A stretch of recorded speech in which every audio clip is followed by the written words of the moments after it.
Hey, Mike, how are you? I'm swell. How you doing, Bob? I'm good. Welcome everybody to the Pop Culture Squadcast Live. This is Tuesday, October 8th. We have a big show for you tonight. We have a great guest who's going to be here shortly. We have some stuff to talk to in our opening. And before we get to that, how are you doing? How are you feeling? What's going on?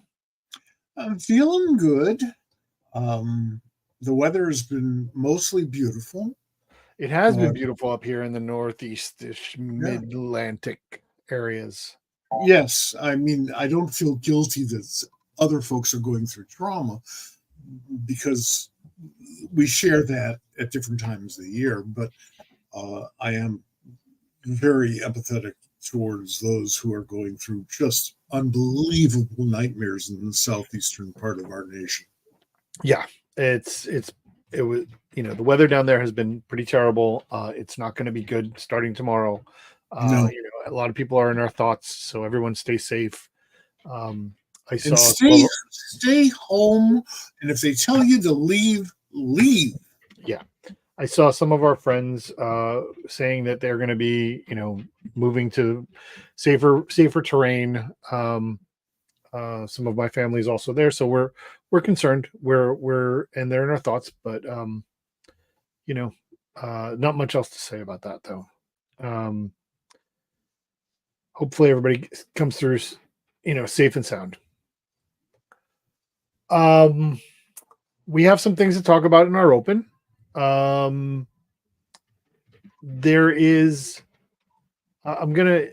Uh, you mentioned something in our pregame that we're gonna get to, but first thing I want to talk to is something comics related. There's a shop called Desert Island Comics in Brooklyn. Mhm. This has become the news over the last week. I saw something that some friends had posted about a week ago, and there was some subsequent things. Desert Island Comics is a shop in Brooklyn and run by Gabe Fowler, and they have been tasked or met with the ultimatum of basically needing to almost double their rent payment per month because someone else had come in and offered them that much space, offered the owner of the building that much rent, or needing to vacate the space by the end of the year.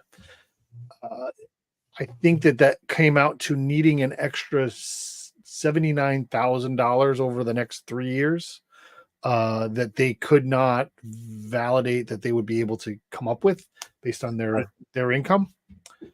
So they did a Kickstarter, and that Kickstarter has now met or gone past their goal. So we're very excited. I'm sorry, it wasn't a Kickstarter. It was a GoFundMe. I apologize. It was a GoFundMe. Getting my That's crowdfunding. great. I, Yeah. I it's great to hear. Our friend of the Squadcast, Karen Green, wrote some very eloquent stuff about Desert Island Comics. I don't recall having been there. I might have a long time ago, but Well, um, it's inside of a bakery. yes, I love That that. is the best part about this show. I love that. Um, it is you know what's interesting, and this is the sad part of the economics of this in the world we live in today, is that the people who came and said, hey, we're going to pay to the landlord and said, we'll pay you, this much more rent than this comic shop is paying, is is um, a liquor store that is in the neighborhood who has to move because their building was sold to a new owner and their owner basically kicked them out. Mm-hmm. So it's a neighborhood, you know, store going after another neighborhood store's space, and it's this weird, horrible world that we live in. And that's not half of it. The worst in my book, you can't afford to live anywhere. Forget about buying a house. That's ridiculous. You can't afford rent. People who can't afford to buy a house have to rent. Well, if it's $3,000 a month, you might as well buy a house, unless you don't have the money, which is true for most people, particularly younger people who are, just starting their careers or a couple years into their careers, and they're totally screwed. So yeah, absolutely. This is the page, the GoFundMe. As you can see, they've raised already 83,000 of the 79,000. So that's good. It's still Good for going on, them. obviously. And what I want to say is that there have been about 3,000 donations. 3,000 people have donated money, and the vast majority of them are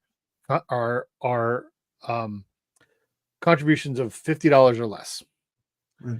There's a That's couple how of you raise money these days. there's a few people who donated a decent chunk, and they appreciate that, obviously, but it's been small things, and that's unfortunately how we do things. Fortunately and unfortunately, people getting together and helping out. I'm putting the link to the GoFundMe in the comments, so if anybody wants to see them or try and contribute as well, you can go do that. All right. Again, that's good. We're on the concept of crowdfunding. There's another crowdfunding thing I want to talk about, and this is called the Comics Courier. Comics Courier is a brand new Kickstarter that I think launched yesterday, and I'm quoting from an article on the Beat. The Beat did a great job. Heidi did a great job on this. It is a new print newspaper aimed at filling the void of serious comics criticism. I'm quoting here from the Beat. The Comics Courier is the brainchild of Tiffany Babb and will be published in print as a biannual tabloid-sized newspaper dedicated to in-depth writing about comics. The contributors include a who's who of current comics writers, including Douglas Wolk, Hassan Otsman El Hau, Tiffany Babb, Dave Baker, Carrie McLean, Sean Dillon, Kat Kalamia, Lisa and Brad Gullickson, Liam McGuire, Jim McDermott, and Lily Hochwender. I hope I got that right. Super excited about it. I think this is going to be something that, well, first of all, I'm backing it. When you say it is, did you say biannual? Biannual, so twice a year, but it's a newspaper size. That makes it semi-annual. Biannual would be every other year. I think it's semi. Listen, hey, I'm an editor. We're writers. We don't get syntax right. No. So yeah, it says biannual, but I was under the impression it would be at least every twice a year, or maybe it's only once a year. I'm not 100% sure. This is for the first issue, the Kickstarter. I will say that there is a really cool, backer goal. You can get this reporter's notebook from the Comics Courier, which I may or may not, or may have, backed for. But I mean, what do you think of that? You were an adult in the time frame when there was a lot more comics criticism and comics journalism in print. Well, I was only statistically an adult. We've never said that you were not. Yes, I understand. I'm not picking a fight here. Right. I have lived through all of that because I was almost there for the very beginning of sort of organized comics fandom. I came in about a week and a half late, and I loved it. But of course, I was quite young at the time, and it evolved within a few years into generating some very serious and some very good writers. And criticism was tough because you got to get out of that fanboy mode. What turns you on as a fan is not necessarily what you would recommend to different types of readers. The Comics Journal worked very hard and took a lot of shit, some of which was deserved, for establishing a place for comics criticism, establishing a language. And I think that is its major contribution to our history. we do have a language of criticism without it sounding too effete. And I'm always in favor of it. I don't know how the print part works in 2025 because we have these wires and tubes everywhere. Well, but I hope so. That'd be great. sure. I mean, I think that the concept is it's going to be something that they're gonna take longer, harder, deeper looks at certain things, and hopefully that's beneficial. Stay tuned to the beat because we always are fans of that. Heidi McDonald has promised a later post why we need comics criticism. That's something that it's a conversation to be had. The reason I've cut back on so many conventions, other than the fact that I'm ancient, is that I'm afraid that someday I'm going to just be arrested for stalking Heidi. She's Well, she's just one of the most brilliant, keenest minds commenting absolutely. on our medium, and has been quite some time. She's Yep. earned her reputation. So Heidi, my hat's off to you. I read your stuff. I read the beat. It's great. All right. So I have one thing that we're going to get to. We're going to get to. We're see if we can get to some film and TV news that I want to talk about. But and then I want to get to your topic. And so tomorrow, if you check today's popculturesquad.com, you'll find our new number ones. So they're out there. Tomorrow is the debut of Absolute Batman number one, which is preceded by last week's DC All In Special number one, which basically resets the current status quo and just kind of says like this is where we're going from here. Creates a new chaos scenario, crisis scenario, and it's a good book. It's a flip book. I've had some conversations with people. They were interesting conversations. One of them was they weren't ready for Wes Craig's art, which I thought was great. I didn't think there was anything wrong with Wes Craig's art. But what did you think of it? Because I'm reserving my judgment. Yeah. Well, that's awfully big of you. I thought it was everything led up to this. All of the absolute power stuff led up to this, and all of the Amanda Waller stuff led up to that, and that's really what the absolute power thing was all about. I midwifed Amanda Waller's birth. Sure, absolutely. So I have some skin in the game here. Yes, you do. And I will admit that I have very purposefully not asked John Ostrander if he's read any of this stuff. I'm hoping he hasn't. My guess is that he hasn't, but I don't know, and I probably should find out. I thought that their reboot of Amanda Waller was unnecessary because she was a truly unique character in comics. I never doubted her patriotism or her motivation at all. Is she a little crazy? Well, shit, yes, she is, but she doesn't dress up as like a bat and hang out with gargoyles on top of buildings. It's all a little wacky if you're going to get into this whole comic book milieu.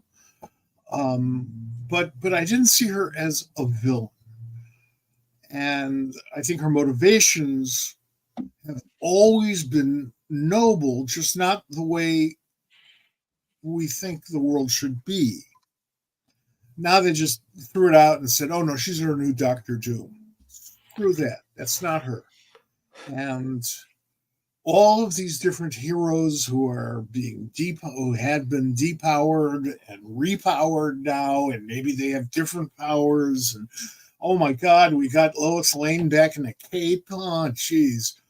Right after she made editor-in-chief and is probably a much better character for that. Really interesting to see her as editor-in-chief. I don't want to throw all that away. And for what? Just because Darkseid needs another place to trash? I don't think it's fitting or worthy of Darkseid, who is supposed to be DC's sort of ultimate villain or among the very worst. He does have a nobility about him. He does have a sense of rules, and I think that they're playing pretty loose with those. So by destroying or at least severely undermining Amanda Waller and liquefying Darkseid's intent so that they can create another universe which is grittier and uglier than the DC universe is at any given moment in time, it's sort of a waste of my energy as a reader and as a fan.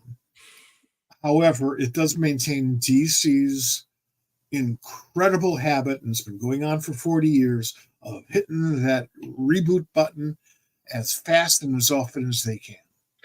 It doesn't matter who's running the place. Bammo. They're going to do these big events that change everything for about an hour. So, other than that, I don't have an opinion. I'll give you my opinion on this entire concept. I've known about some of this for some time. We've all gotten hints for the last few months. I knew about it before then. What I am going to take from this is there are good comic books being written and drawn and created by good comic book creators at DC. And yes. I think this larger overarching thing, I hope it does as little as possible to actually interfere with that. I think that some of the new designs and stories have some interest. I will say, without giving away any spoilers, now mind you, at least half of the comic book community has already read Batman #1 because they gave it to everybody except me. So and nobody has anything really bad to say about it. Apparently Kyle didn't get it. Okay. So he got it. He loves it. We're going to talk about that. All right. So everybody got it except for me. Anyway, here's my point. I am very interested in some of these stories. I think some of the new creative teams that DC is going to bring up are going to be very cool. I'm looking forward to Justice Society, as we've talked about. I'm looking forward to the New God stuff. I'm looking forward to Batman and Robin that comes out next week with Philip Johnson on it. Love it. I got to the middle page of that all-in special. And if you know me, you will know what's about to happen. I got to that middle page, and without giving any spoilers, I opened it and I said, fuck this, and closed it because it just feels disrespectful. But I hope, what? I think that's the operative word here. I think it's disrespectful. I think that DC has been disrespectful to DC a lot. And when it stops seeming disrespectful, they have to start it up again a new way. I'd love to see a great ongoing Justice Society series. I edited one of them and I really loved it. Well, I mean, I have good thoughts for Jeff Lemire. I think he's going to do a good job. I really do. But it's the middle page, that middle page. If you look closely in my background, you'll know who's on that. But we're gonna move off of it. We're excited. I am seriously looking forward to some of these books, and it really starts in earnest tomorrow. So please go check it out. You can go to popculturesquad.com and check out the new #1s and see what else is coming out next week or tomorrow. I mean, this week, a bunch of good stuff. Some really cool graphic novels, original graphic novels, some other good stories. The Sentinels is coming into print. So, and there's Murder Kingdom, which is by Fred Van Lente, who was on the show earlier this summer. But we're going to hold off on the film and TV news, and we are going to get to when stay tuned to the end of the show because we have some exciting news about what we're going to do next week. So stay tuned. We're about to bring in our guest, and I've been a fan of this guy since the first time I read any of his comic books, which has been a while ago now. And I'm so excited to have him on the show. We talked earlier this year. We spent some time at Terrificon, and just was so excited to have him come on the show. And I want you all to meet our guest, Kyle Starks.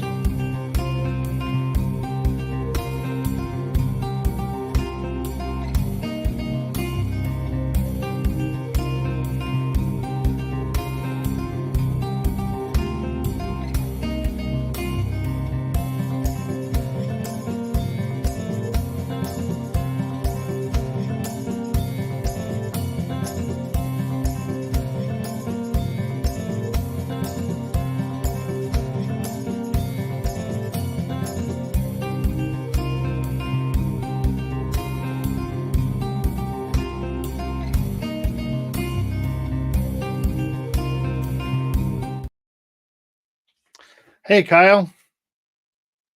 Oh man, you're muted. Hang on, let me unmute you.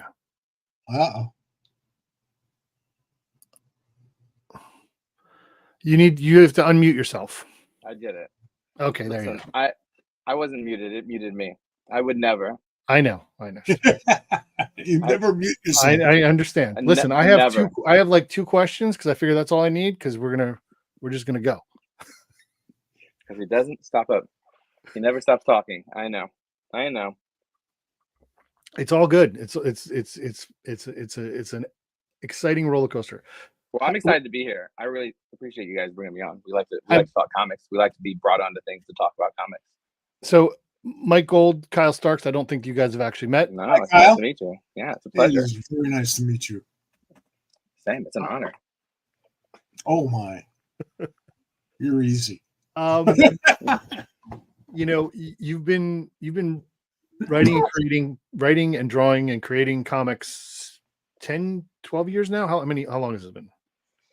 Rock, I don't know. I really don't know. Rock Candy Mountain came out in 2017. I definitely started before that, but I don't know. It's a nebulous window. I've been professionally making comics 8 years. The end of this year. I went pro when I turned 40. So Sex Castle came out in 2015. So there you go. 10 years then, right? Yep. A long time. Apparently, time. 10 years is apparently when you start making money. So I'm looking forward to that. Oh, yeah, nice. Yeah. Let me know how that goes.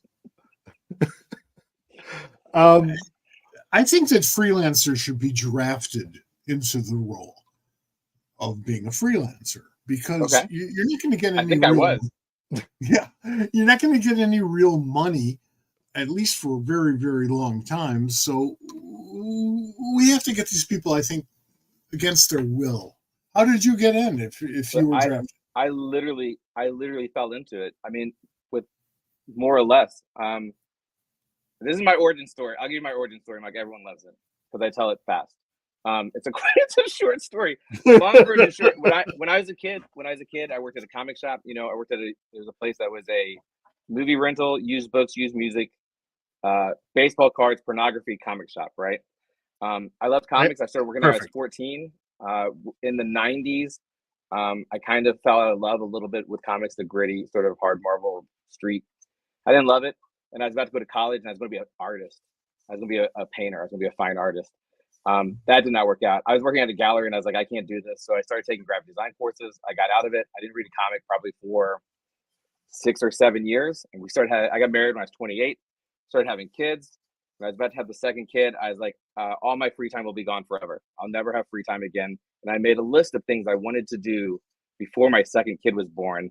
And number one was finish a comic, not make I always tried to make comics, but I never finished one, right? I did a 180-page graphic novel, which is so stupid. And I put it on the internet because I wanted to do this thing, right? And I found I really enjoyed the process. I sort of got discovered by a now defunct comic news site. Suddenly people reading my comic. They're like, you should go to shows. I was like, I'll go to shows. I did a Kickstarter. It did pretty well. I used that to pay for shows. The next year I made another book because I loved making books. That one got discovered by Matt Fraction. He put me in touch with Image. They said, "What do you want to do?" And I said, "I don't know, print my book. Like, I don't know what I'm supposed to say." And that's sort of how it happened. I just really liked doing it. I had a good union job, and I was like, "This is a great hobby I found." They closed. That's why I went pro. They closed that plant down after 140 years on New Year's, and so my wife cleaned bathrooms at a hospital for a year and a half for me to try to do comics. And I happened to get Rick and Morty that year. I did Rocky Mountain, which was my first series with Image. I've been very lucky in a lot of ways with money that, wife hasn't cleaned bathrooms in a long time, though I am in an unfinished basement, so I can't brag that much. I'm not doing that well, but we've been able to make a go of it. And I really started doing, the big stuff within probably the last 2 years. So it's really just been me hustling, create our own stuff. And I fell into it. So I would say, like, I never plan to. I certainly, you can't start. The first book's not going to do anything. You know what I mean? Like, but I think you learn the work ethic and you learn sort of like how to do it. And if you're smart about things, then you're not losing money, at least, Yeah, and it does give you the opportunity to work out your approach and to hone your style and all of that. That's very important. And it's also important that you have something you can give somebody and say, "Look, see, I can do this." Yes, I think that's number one. Whenever people ask me like how to break in, and I'm like, make a comic book. Like, that's the number one answer, because if you can't show you can do the work, no one's going to hire you to do the work. I made it well known when I was on panels, and you'd always get the question, "How do I break into comics?" Which is fine. My response has always been, "I take bribes." Noted. Noted. That's probably the best answer, because at least you can profit out of reading those 6,000 scripts that are going to be handed to you. Yeah, really. It's and really hard. They're all barn burners, every single one. It's really hard for a writer. An artist plops Yes. down his art in front of you at a convention or at a store appearance or something like that. And I've seen great stuff. And you know whether they have a future, or you think they have a future, or you can give them some advice. There are a few people I've worked with over the years, and they got into the field, and that's great. A writer's screwed because nobody has time to read 6,000 pages worth of manuscript. And they're not. It doesn't have a conversation with the artist. There's no engagement. Like, it doesn't show you can direct an artist, but that's not on that script. Whenever people come to me as a writer, because I started as a cartoonist, so the first 3 books I did, I drew, which he was free. That artist was free. He was great. Not having that benefit. Can I hire him? Nope, he's not for hire. He only works for one guy. He only works for one person. Is that whenever people are just writers, like, man, it's so hard, especially because the writer has to pay for everything. The artist isn't going to pay for anything. They're not going to give you a deal. They're definitely getting paid, and the writer's paying for the printing, and it's rough, man. You have to want it. But that's the number 2 advice, right? Is like, you have to want. Comics are tough. You have to want to do this. And it's all I want to do. And I found that very late in life. But I get to draw like once every 2 or 3 years. It's getting a little bit better. But when I started, I drew everything. So I'm just drawing something right now for an upcoming secret project. And it's so nice to draw. Like, I forget, because I do so much writing now. I forget how much I like the drawing. But if you can get a free artist, that's the easiest way to do it. It's helpful. I think the best writers have some of the best writers have an artistic background. Yeah. Jim Shooter, for example, was totally blown away when I called him up one day. He was editor-in-chief at Marvel back then, and I was booking the Chicago Comic-Con, and he had agreed to come to that year's show. I said, "Hey, how would you like to draw the cover to the program book?" And Jim said, "You know that I draw." And I said, "I know that you used to. That's how you started." And we got into a long conversation about how it helps make you a better writer. 100%. Because comics writing is not book It's not writing. playwriting. It's not movie scripts. It's totally its own thing, and you have to think visually. It starts with that visual thought. When you're drawing Go for ahead. someone else, or when you're writing for someone else, do you how different is what you think visually versus what comes out on the page from that artist? No, I yeah. So I did a book with Ryan Brown. Ryan Brown's from Chicago, and he's also a cartoonist, but we went sort of the different ways. Like I'm far more a writer, and he's far more an artist, kind of at this point. So I've been wanting to work with him for a long time, but he said of the scripts that I gave him that it included all the information that I would want, and that's pretty true. I try not to. I'm pretty type A, but I try not to be heavy-handed. But I try to make sure everything I want to be in there is in there and present it in a way that if I was drawing it, I'd go, okay, I have all the parts, and now I do my thing. So I thought that was a great compliment from Brian, because I always felt like I tried to be like kind of casual about it, but also like they're thick. I mean, there's a description. Have you ever seen an Alan Moore manuscript? Yep. Okay, so when you said beforehand, like a 6,000 pages worth, not quite that. You know, if there's a spectrum, that's though, right? Backup for Alan. Yeah. 6,000 pages is roughly an 8-page story. Yeah. I'd say I'm closer. I probably am closer to the Alan Moore side of the spectrum than the other side. Just because I think it's collaborative, but there's a vision, right? Like there's a vision between the two of us, and I have to put them in the best position to sort of see the vision. So I thought I was always kind of mean about it. I thought maybe it was too much, but he said that I give exactly what I would want. So I think that's good. I think that makes me feel okay. But in terms of, even though you're doing that, like, so my question is kind of like, no, do not apologize. But like how different is from what you thought was going to happen? Versus what actually happens. I'll tell you, I'm so lucky. I'm gonna knock on wood. Rarely is it much different. Right? Like it's always I would say a high 90% of the time, it's exactly what I wanted, but they did it better. You know what I mean? Like that's almost every time. There are some people who hit that mark more. Like I said, I'm very type A. I've been very lucky in my career of however many books I've done. I think maybe twice did the artist draw something completely different than what I wrote. And the second time, it was an artistic choice. You know what I mean? And they had done so many other good pages. I just rolled with it. I was like, I'm gonna let them have this one. But I'm so type A. I'm telling a story, and we're doing it together. And I'll do my job, and they'll do their job, which is kind of an awful way to say it. But mostly, I'm working with work for hire artists at this point. So. Trust is an important thing in any creative team, and I'm not just talking about comics. What makes comics interesting to me is the fact that it is a unique medium, and every dynamic, every writer, artist, and this is true for publishers and editors and certainly color artists, every dynamic is different. Yeah. You're doing a great job on this one book with this one guy, and then go over here, and it's like everything's different. And that's cool because it allows you to stretch. Yeah. It forces you to stretch. I did a panelist, I did a convention this weekend, and someone asked her, like, what was your favorite book to do? And I immediately thought of who I worked with. You know what I mean? Like that, it wasn't the end product. I was like, oh, I like this artist because of this, and I like this artist because of this. And there's a couple editors who I adore, who I work with at any point in time with any creative team, probably because I like them and trust them so much. But yeah, everyone's different and kind of still the same, which is wild.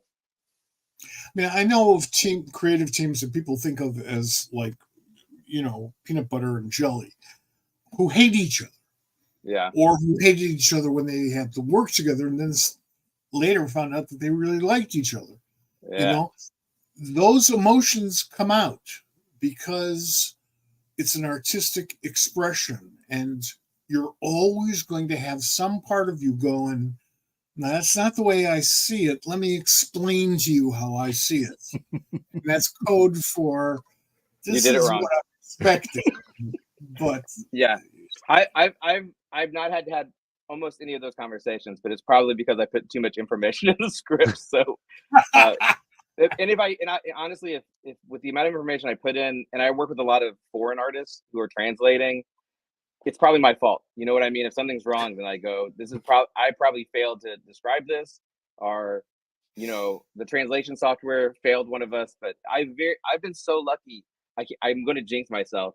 I would work with anyone I worked with again.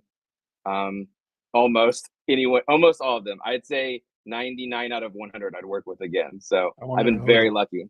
There's that one person. We won't talk about them. There's probably two people. There's probably two, and one of them I would work with again, probably if the money was right. So you've been at it for 10 years. If you only have two, then you're like the nicest guy on the block. I've been very lucky. I think I've been very lucky just all around. I've only worked with good people. And like I said, the ones that I would say were bad were usually like young, or they were super green, and you go, it's not for me. You know what I mean? But it's like, it wasn't the end of the world. The book looks good. All the books look good. So I've been very lucky. I mean, I'm lucky. My whole career is being lucky over and over and over. So I hope it keeps going. But at this point, I know if I have like a really, really bad experience, that's the one that will get turned into a movie that I'll have to talk about for the rest of my life. So I'm certain of that. So whenever a really bad one comes along, I'm like, this is going to be forever for me. Sorry for a musician who you see you're watching live, and he's been around for a long time, and you know that he has ended every concert with the same song since you were born. Mm-hmm. And he's doing a great job, but on some level, and I used to be a disc jockey, so I feel for this. On some level, you're thinking like, holy crap, do I have to do this every day for the rest of my life? And the answer is yes. Mm-hmm. Yeah. Not for me. I want to talk about some other things about the way you work, and I want to talk about some things about your work. But before it gets too late, and I don't know if anybody's watching, but why don't you talk about this a little bit? I want you to talk about, because you had told me, I think it was almost a year ago now, that you were very excited about this because it's the first thing that your kids can read. Yeah, that's true. My wife once asked me when I was going to write something that the kids could read, and I said, I guess when they're 18. How old are they now? 14 and 16. Aha, well, they're getting there. They got a while.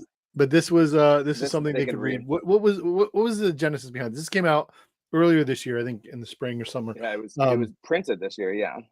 Well, so I actually did Karate Prom. Originally, I did it during the lockdown from the pandemic. Really? Yeah. I was really. Everyone suffered, and I don't want to say that comic creators suffered more, because I don't think we did. But printing stopped, convention stopped, and for us, like, it's like, well, where will the money be coming? Like, where will money be coming? Period.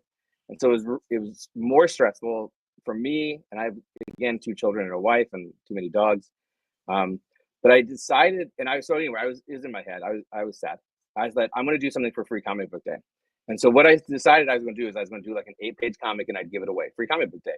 Because Free Comic Book Day is like the one day that everyone gets excited about comics, right? Like, even people who don't read comics will go to the comic shop and get their free comic. I think the retailers get excited. I get excited because it's kind of, everyone cares for one day a lot.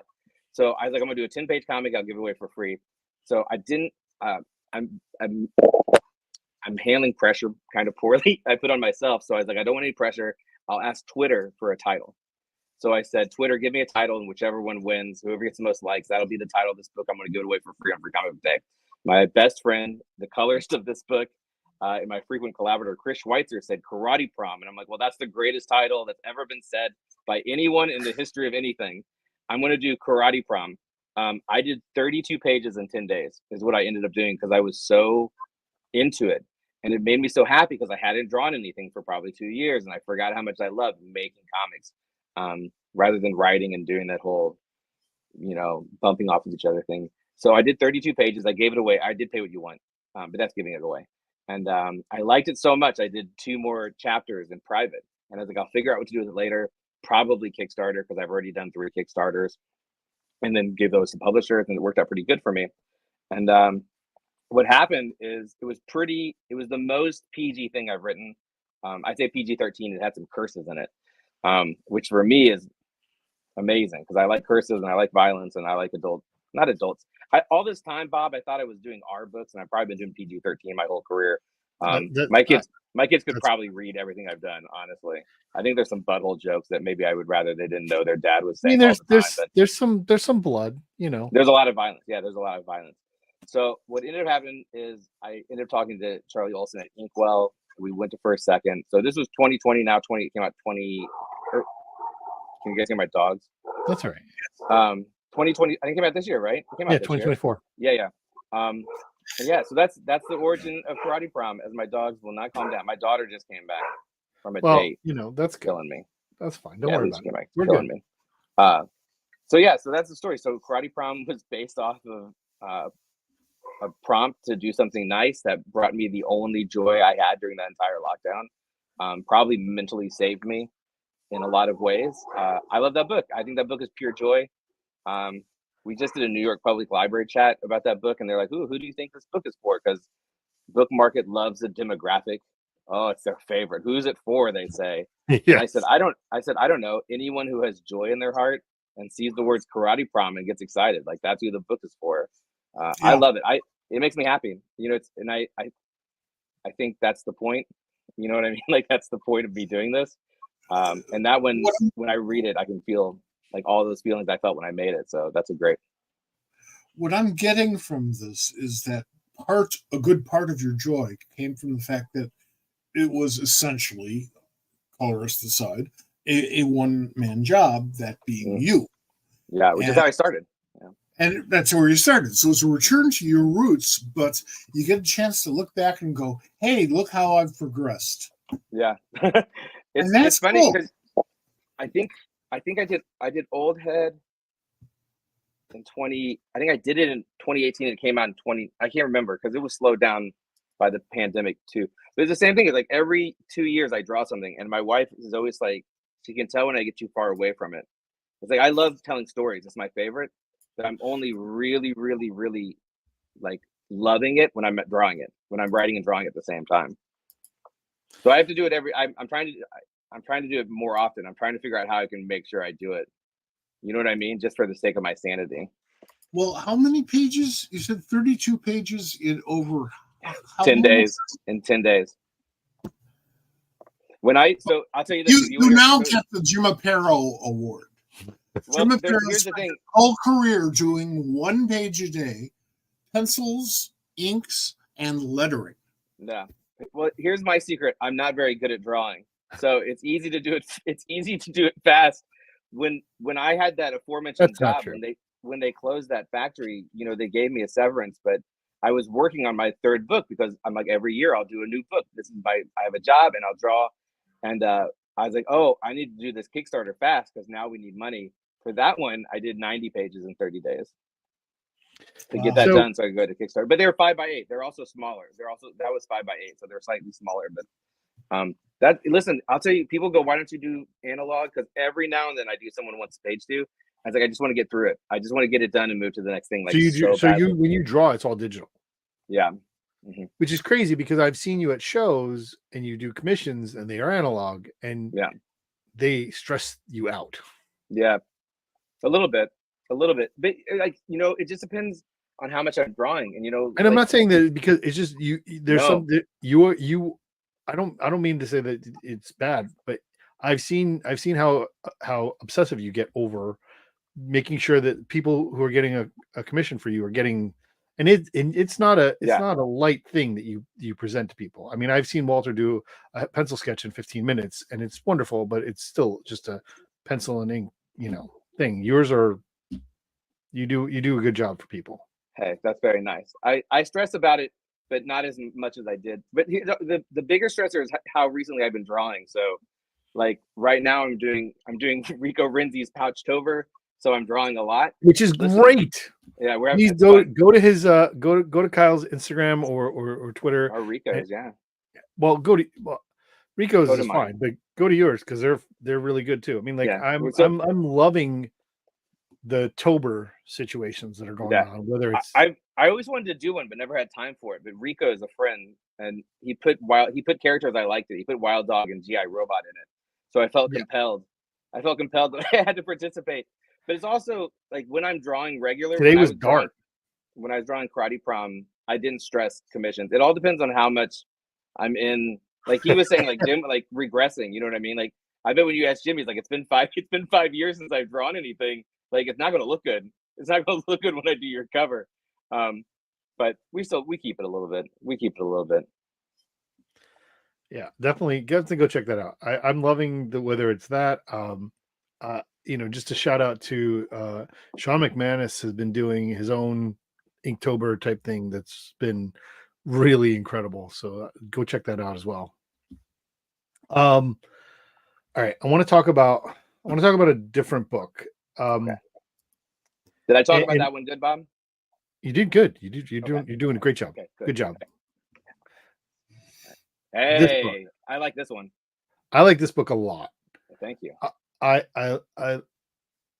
it's different. It's a different Kyle Starks book to me. Mm-hmm.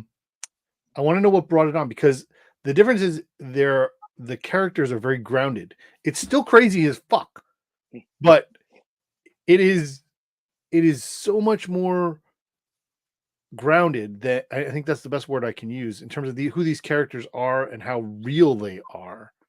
And I don't know if a lot of that has to do with Fran. I love Fran. But yeah, where did this come Fran's from? acting helps a lot, obviously, because I've been, you know how you want to talk super nice about someone, but you don't want to, by talking nice about someone, make anyone else feel lesser than. I think Fran might be the best artist I've ever worked with. He was the guy I was saying who changed the page, and I wasn't mad about it, because how could I be? Like, all the other pages were so good, and he made an artistic choice. Fran was 100% with me on this book from the beginning. He got what I wanted to do. He understood the assignment. The origins of Pine and Merrick goes something like this. I had the idea for this story, which was something minor escalates each issue. I wanted each issue for it to get worse for these people. And I sort of had the premise of what it's a little bit different than what Pine and Merrick was, because the characters changed. I think originally it was Hitman, because everything I did had Hitman in it. But I'd kind of been sitting on this and I couldn't figure it out. I couldn't figure out the part that made me like it. Like, I just thought it was a good sort of idea for an arc. John Moisen was my editor at Skybound for Assassination, Six Sidekicks, and for the beginning of I Hate This Place. And so when he went to Boom, he was like, hey, we want you to come do something. We would like something like I Hate This Place. But I was like, I only have one of those. But we were wrapping up I Hate That Place at the time. And I found I wasn't done with happy marriages, which is what sort of is the central part of the characters for I Hate This Place. Mm-hmm. Gabby and Trudy love each other a lot. I really like that. And it's not represented enough. So that was the key. It's like, I still want to do people who love the crap out of each other, which makes it a far more tragic story because of that than what it was before, when it was just two hitmen or whatever it was. So like, I figured out who the characters were. And Fran, I did Creepshow with Fran, and that Creepshow story, he did things. I wrote a page. I was like, the artist is going to mess it up. I just accepted it. You know what I mean? I was like, there's no way they can't see what I see. And Fran nailed it. He did a couple other like graphic artist things that are so pro level in that book. There's a bit in you might appreciate this as a former editor. There's a bit in Creepshow where it's these kids are in a room and they're talking. There's vampires in the town. It's kids on bike vampires. You know the story. And the first panel he does is looking down, and there's a kid laying on a bed, and the other kids are on the side of the bed, and the kid is throwing a baseball towards the reader, right? The ball's coming towards the reader. The next panel is a profile shot, and the kid's catching the ball. And it's such high-level story. I was like, I can't, this guy's so good. And he asked to work with me. And we actually talked about a different story. He's like, I don't want to do horror, and I don't want to do comedy. And I'm like, why are you talking to me? Like, I only do two things. And I had Pine the Merrimack, and we were kind of looking for artists, and I showed it to him. And he said he would do it. And I say sincerely, I like everyone we're working with, especially last year. Chess Hurvis on Marvel Unleashed is unbelievable. Fernando Passarin on Wild Dog did unbelievably good work. Peter Kowalski, I'm working again with now, and love working with Peter Kravowski. But Fran, if Fran was my Sean Phillips, I would be 100% okay with that. He's just so good. Yeah. So there's a lot of that book. I write the same character stuff in other places, and I think it comes across. But his acting, he nails everything. He just got the assignment. And I know early on there was some, Boom did something curious with that book. The main character, Mike, is a homicide detective who found out she couldn't handle being around murder, so she went sort of back to her hometown to open like a divorce detective agency, right? And Boom was really rightly concerned about not having very exciting covers. So they gave this girl who hates murder a gun on like every variant cover. Like they almost insisted she had a gun. And every single one, Fran was literally cursing in emails. Like, why are you doing this? And like, he's with me on this. And that makes a huge difference to have someone who's so on board. And I've been lucky. Like, again, I feel like even the guy, like, I don't know if Fernando Pesson would want to do a Wild Dog book. If he would seek out a Wild Dog book, he was all in. He was all in for those 24 pages, though. So I've just been very lucky in that regard. But Fran is, I think he's amazing. I think he's going to break. He's going to be a huge name, I think. Though, I think if so. not, he can be mine. He can be mine. He can just stay with Kyle. Who was the color artist on that cover? Fran colored himself. He did everything really except for letters. Sweet. And That's really sweet. He did this thing. So the guy who colors my work, Chris Schweitzer, is maybe America's best secret cartoonist. And him coloring me is slumming, but he has such a great palette and he changes scenes. So like that was the first time I'd really seen it, especially with my work, is that Schweitzer would change. The first thing we did together, he would change from issue to issue. He'd change the palette, but then scene to scene, he would change it and it would be the appropriate mood. And it's like, oh, I love it when people do that because it's clarity of storytelling, but also like it very clearly makes emotes emotions in a certain way. Fran did that. He's the only other colorist I worked with that 1000% was doing scene toning, and it was setting up an emotional feeling. Fran was all around good. He was all around good. It was like I've said for. Again, I don't want to say anything without because they're all good, but the Ryan Brown book I'm doing right now, Barfly and Pine and Merrimack, are the two books like I could not. They're beautiful books. Like even if you like me, still buy it. Or if you don't like me, still buy it because the art's so like they're so beautiful. And I mean that sincerely. Like they're just so beautiful to look at.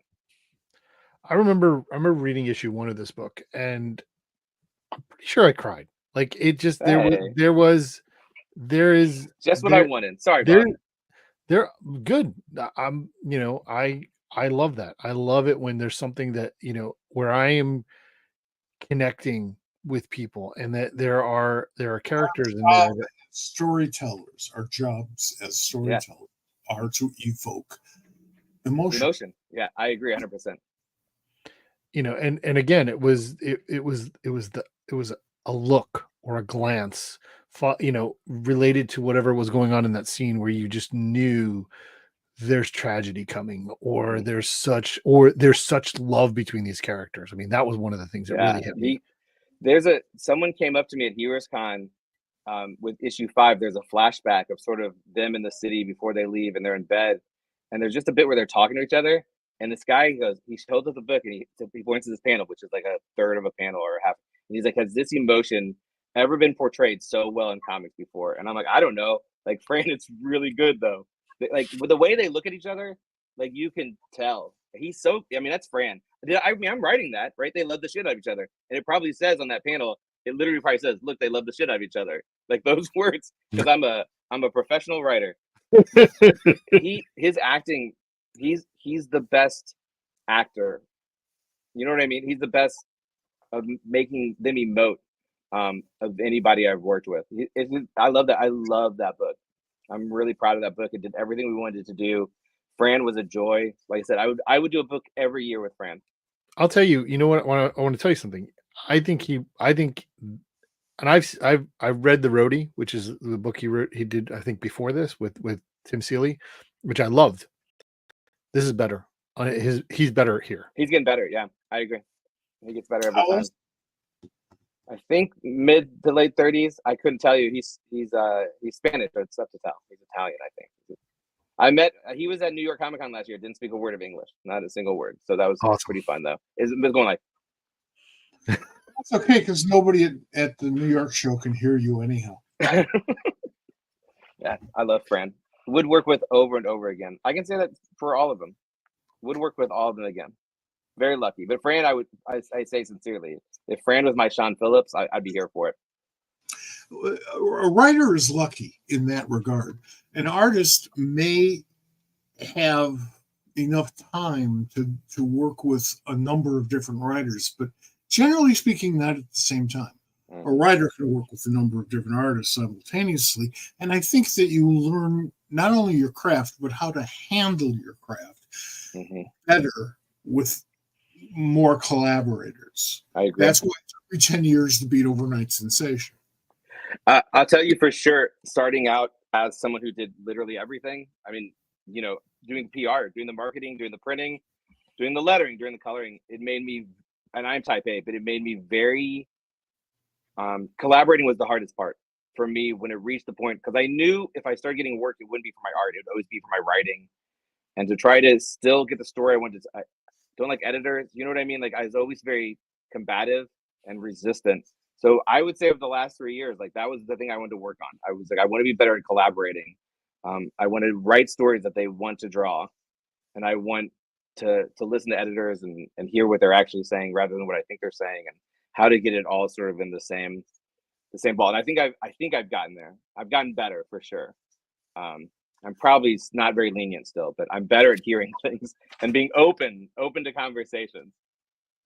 One But of it's the also nice a trick, you know what I'm saying? Like it's a trick. Like for this editor, my best system. It's like my kids are in school right now, and I was trying to teach her, like, you know, you want to be on your teacher's good side because when you have a job, you'll have a boss, and like really what you're learning is how to work with different types of people, right? Like that's really what high school is. It's just how to be a better employee.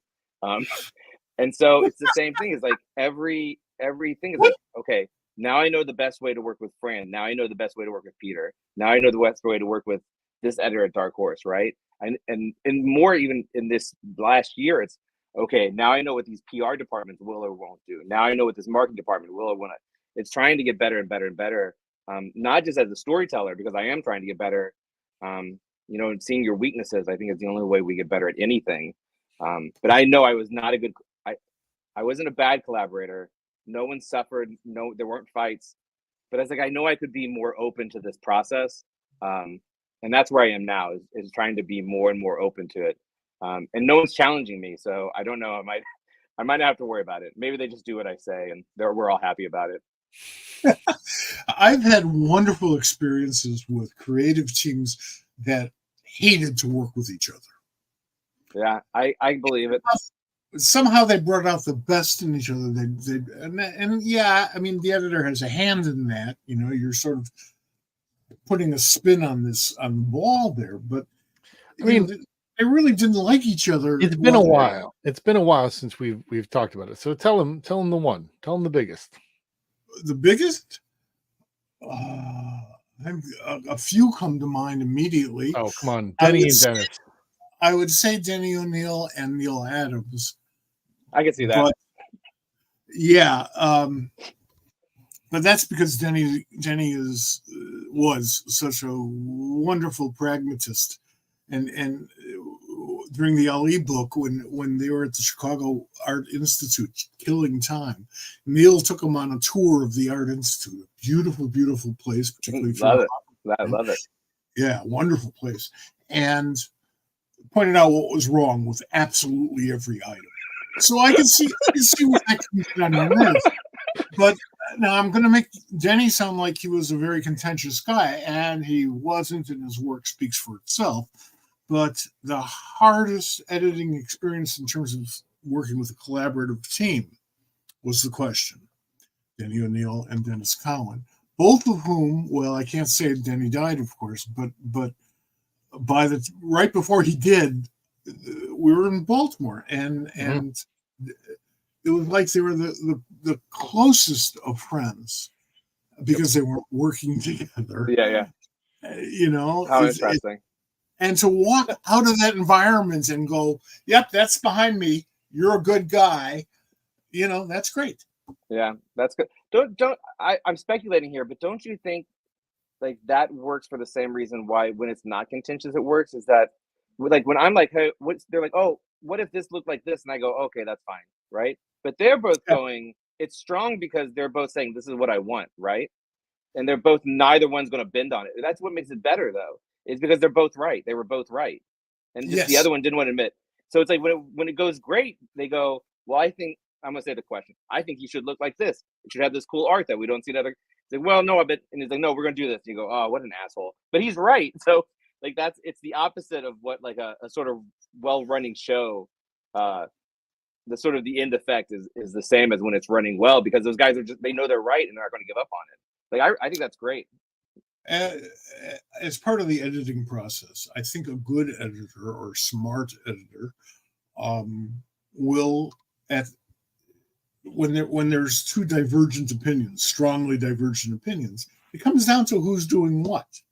Yeah. If the artist is drawing the story, and as editor, I at least approved and probably cast the artist, let the artist do his job. Let the writer do his job. Otherwise, that's on me. I miscast. Yeah. No, I agree. I agree 100%. I'm a big fan of people should do their jobs. I'm a big fan of it. you and Bill Belichick. Me and Bill Belichick. Two Hall of Famers. Absolutely. There you go. Two titans of their field. Absolutely. 100%. I have a question for you. So what's the difference for you between working on something original, like we've been talking about a lot about your original work, and something that's licensed property? Yeah, for me, it's so when I go to do anything, my sort of North Star creatively is I want to make the thing that I wish existed. So like when I did Karate Prom, I wanted to make the best 80s John Hughes martial arts movie, right? I wanted to make Karate Prom, and I wanted to make something that would really entertain me. And I think if it entertains me, it'll entertain other people. The sort of licensed stuff has a wrinkle in it to me, in that not only do I want, I think when they asked me to do Thanos, they asked me to do Thanos for their anthology, Thanos Dies. Mm-hmm. Yeah. I don't know what it's called. And I'm like, I don't know why you'd ask me. I don't know why you'd ask me to do Thanos. I don't understand what his powers are. I don't think anyone does. I just like, it's a weird character who doesn't interest me. But I thought I would like to make the Thanos story that I would like, that would also be a Thanos fan's, like maybe their favorite Thanos story, right? It has a caveat where you're indebted to the readers. It is, in my opinion. Some people feel differently. I don't want to put my wrinkle. I don't want to put my. I want to tell a really good Thanos story that Kyle Starks would like, which probably means it's maybe all more character driven or dialogue driven than maybe normally. But and I think I did that. I think I did that with that. And so whenever, when I got asked to do Lobo, for example, was the same thing. Like, I don't want to do Kyle Stark's Lobo. I want to do a really good Lobo story that if you love Lobo, you'll really like. So there's that wrinkle of considering the fandom as part of it, as part of the story that I'd like to do. It's not just trying to entertain me, which is what Pine and Merrimack is, or Karate Prom, or Where Monsters Lie. Though certainly I am thinking of the audience. I'm thinking of them from the perspective of they don't know, there's no history, there's no lore, there's nothing. It's just what I make it to be. So that's the biggest wrinkle. It was true. I did Rick and Morty for 5 years. It was the same thing. I didn't want to do Kyle Stark's Rick and Morty. I wanted to give people more Rick and Morty that they'd be really excited about.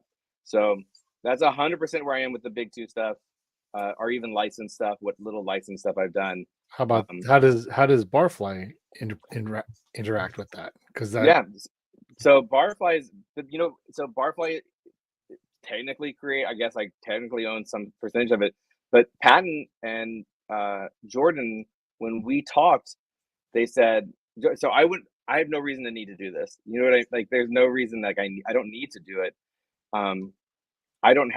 I'm not smitten by celebrity in any way that I think it'd be super cool to work. You know what I mean?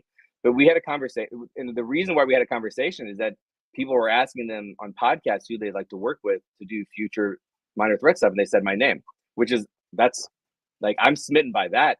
Like, sure. Like, there's nothing I want more than to be wanted. You know, I mean, that's like to say you like my work is like the highest like it drives me, like I love it. And so we both at Dark Horse, we had the same editor. We had a talk, and the part they were like, "Hey, we have this silly little guy." It's like, I'm the silly little guy. I get it. Let's go. But the part where I committed was Patton said, He wants to do these books the way he does his tour posters.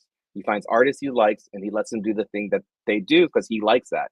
And that was it. I was like, he's going to let me do what I want to do. And that's what happened. Like, the only input they had was questions about their universe. So Barfly to me is part of this really wonderful superhero world. And I believe that. I think Minor Threats is great. I think it's really fun. Absolutely. Yeah, I think it's a shame how underread it is, because I think the 3 books, and I'm just going to throw mine in there because Ryan Brown is doing the craziest job. But Minor Threats and the alternates are so clever. And especially in a time where sort of deconstructing meta superhero stuff is so in right now, it's crazy more people aren't reading them because they're really good. They're really smart. They're really fun. To me, they feel like what comics are supposed to be. So when I did it, he let me do. I mean, it's literally like I was like, "Here's my pitch," and for me, if they said we don't like it, I would have been like, "All right, well, it's nice having a conversation," but I liked the pitch, and they liked the pitch a lot. And I think it was a little different than probably what they envisioned. I'm speaking for them. And then we're like, let's get an artist, and somehow Ryan Brown became available, and we're like, there's no number 2. Like, if Ryan Brown's available, I've been wanting to work with him. He's from Chicago. I'm a Midwest guy. Like, we both were doing Kickstarters at the same time of our careers, and I've always wanted to work with him, but frankly, I could never afford him. So the opportunity is a dream. I think he's killing it, but I get to do what I want. And even with DC, they're kind of letting me do what I want too, which is crazy. Yeah, that's great though. Yeah, I'm doing the best I can, but I'd say DC seems to very much get what I bring to the table. So they knew who they hired. Yeah, and Patton and Jordan for sure did too. They're fans, so that's good. That's critical. I would like to say something about Patton. I don't think I've said here. I may have. You may have. I have a terrible memory. Okay, you can say it again. I know what you're going to say. You know what I'm going to say. You know everything I'm going to say. About 15 years ago, we did a major fundraiser for one of my oldest and dearest friends, John Ostrander. He needed a bunch of surgeries to save or at least prolong his eyesight. And the industry as a whole just rose to the occasion. My daughter Adrian and I did this unbelievably complicated fundraiser. We got help from everybody. And one day, pretty early on, I get the mail and there's a check from Patton Oswalt. Now, I never met the man. I love him. I love his acting. I think he's a terrific comic. He was very upfront in the early days about his being a comic book comic, and I liked that. So I was already way on his side. So to get that check, and it was a very decent check. I mean, better than decent. Yeah. That was a personal thing for me. It made him, part of the life. So everything he's done in comics since then, it's like, it doesn't matter. He's part of the family. Yeah, for real. He certainly is. Yeah. He certainly is. I got to spend San Diego hanging out with Patton. He's great. The thing that I like about Jordan is he's a writer and a showrunner and a director, who's Patton's writing partner. And the thing that I like is that they are sincere comic fans. Like, they made this book not as proof of concept, not because they want to sort of soft pitch something to Hollywood. Like, those two guys love comics, and this is the comic they made. And I think that comes across. I think Minor Threats, while I understand that concept, I don't see it as that. There's plenty of comics that I read. Plenty of comics I read that are like, oh, this is somebody's idea that they want to make a TV show out of. Yes, almost any celebrity that's true. pretty short. But those guys, this was the comic those guys came up with. You know what I mean? Like, these guys were like, because they're both old head comic fans, and you can. I mean, I'm 47. Like, to me, it very much feels like two guys who were reading a lot of comics in the 80s. That's what Minor Threats feels like to me. And having fun with it as an adult. I really love it. I think I don't stop talking about it, and it's not because I benefit. I mean, I guess I do.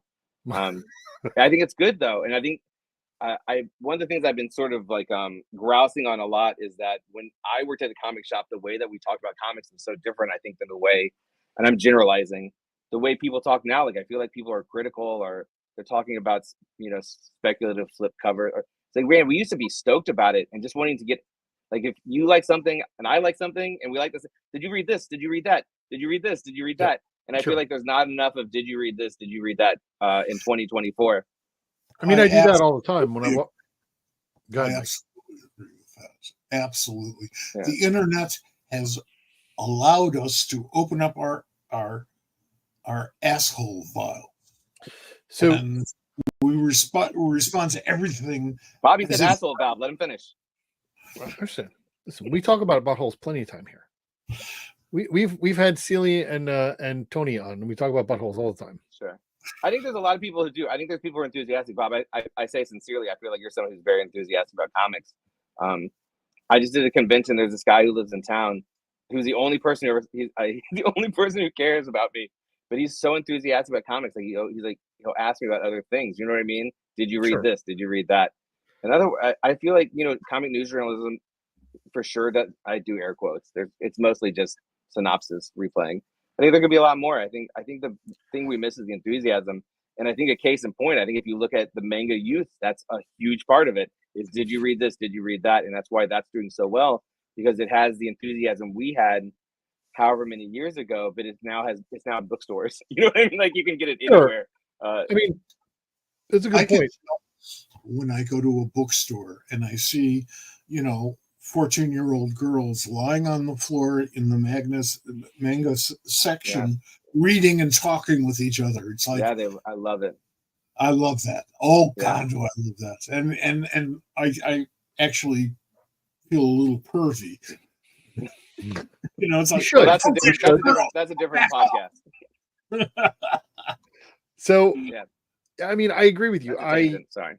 I have I go to the comic shop, every week or so, and I go in and I talk to my dealer who's there, and I'm like, did you ask him what he thinks, and I'm like, did you read this? Have you read this? Because in comic shop owners have a lot to read. I'm like, did you read this? Well, what do you think about that? And I ever very rarely, like 10% of the time, do I ever bring up something that I didn't like, or that I I don't have the time, I don't have the energy for it. Again, I'm tanting, but I feel like the biggest shortcoming of modern comics journalism is the fear of saying anything's bad.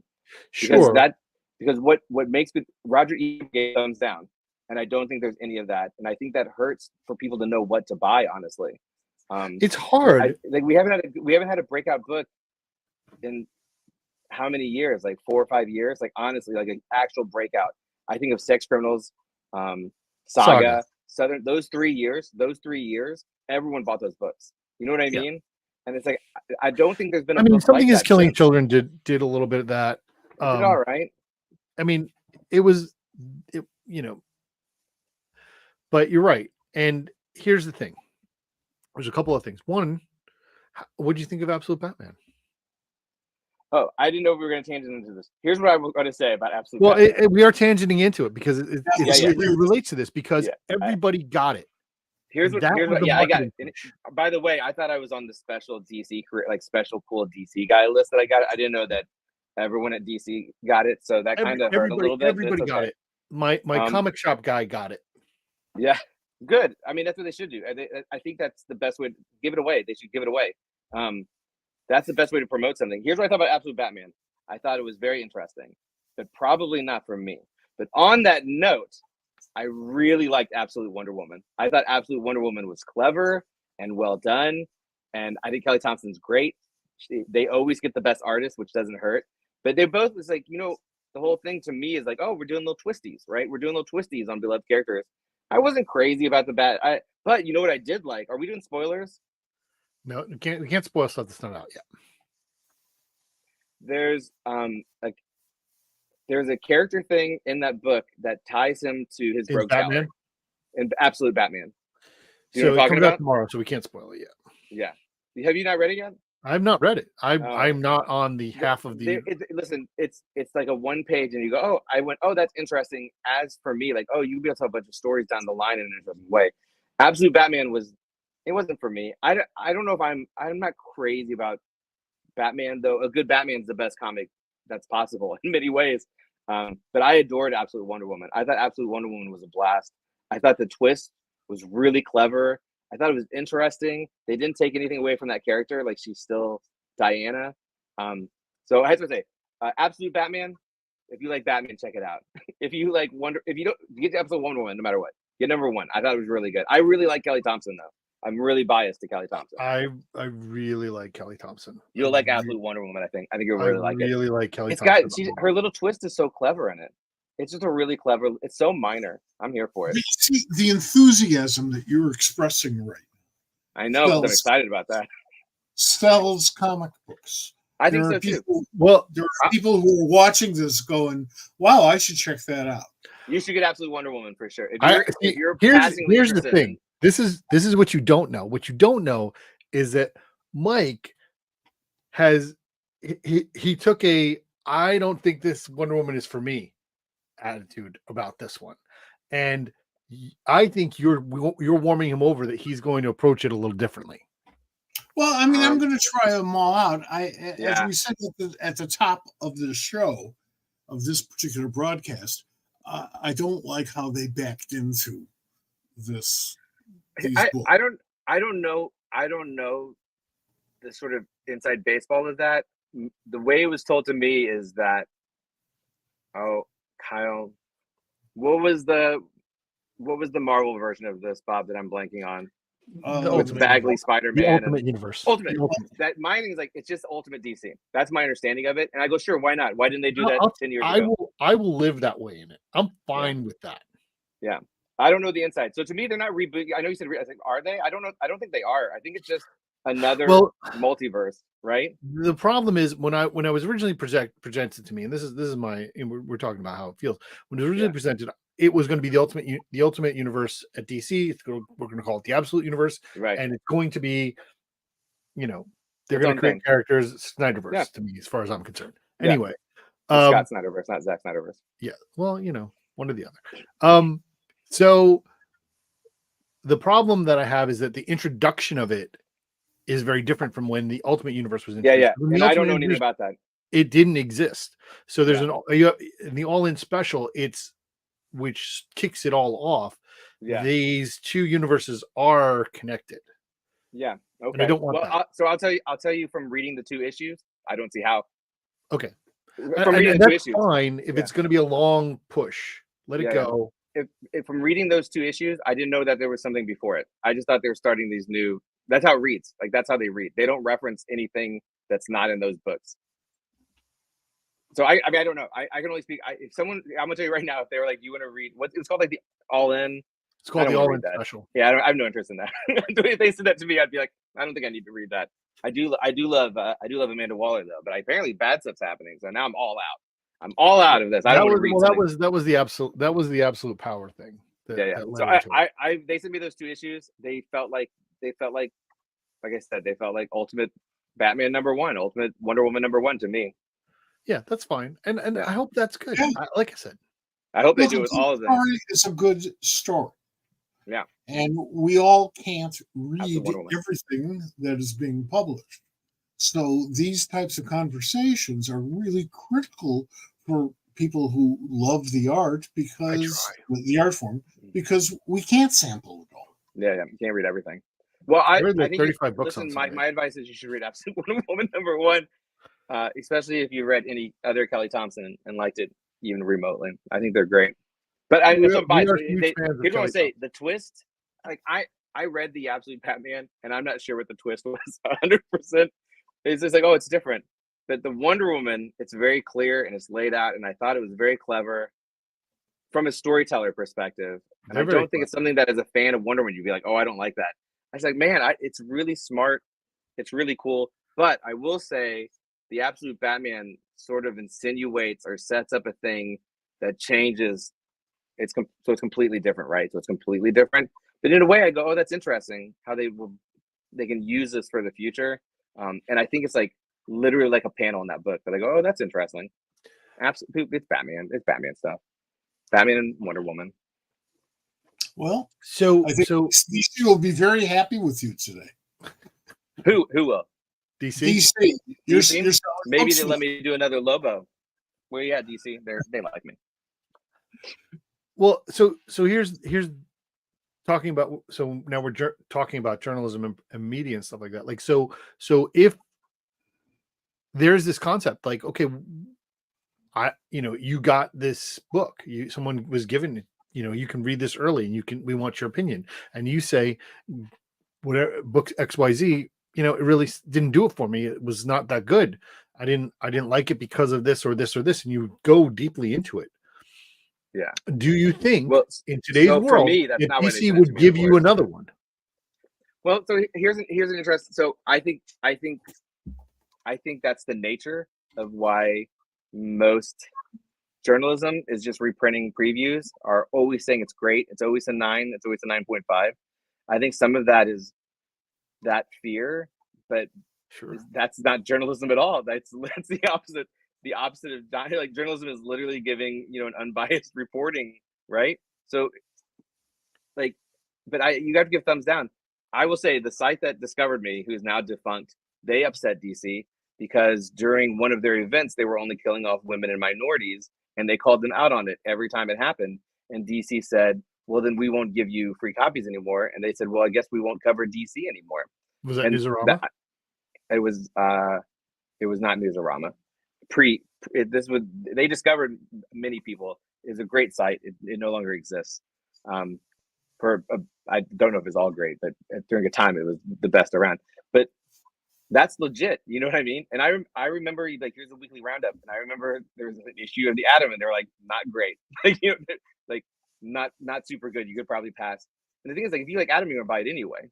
You know what I mean? And it's like they're gonna go, oh, you're probably right. It wasn't the best one, but for me, their end of the year list was magic, because you're like, I'm buying all those, and that's what it's not the purpose of journalism, but I think that that conversation is what's lacking, is the thing where you have a trustworthy voice, right? There's Roger and Ebert they're another movie critic that you like, where you go, if they say it's good, I'm gonna go see it. You know what I mean?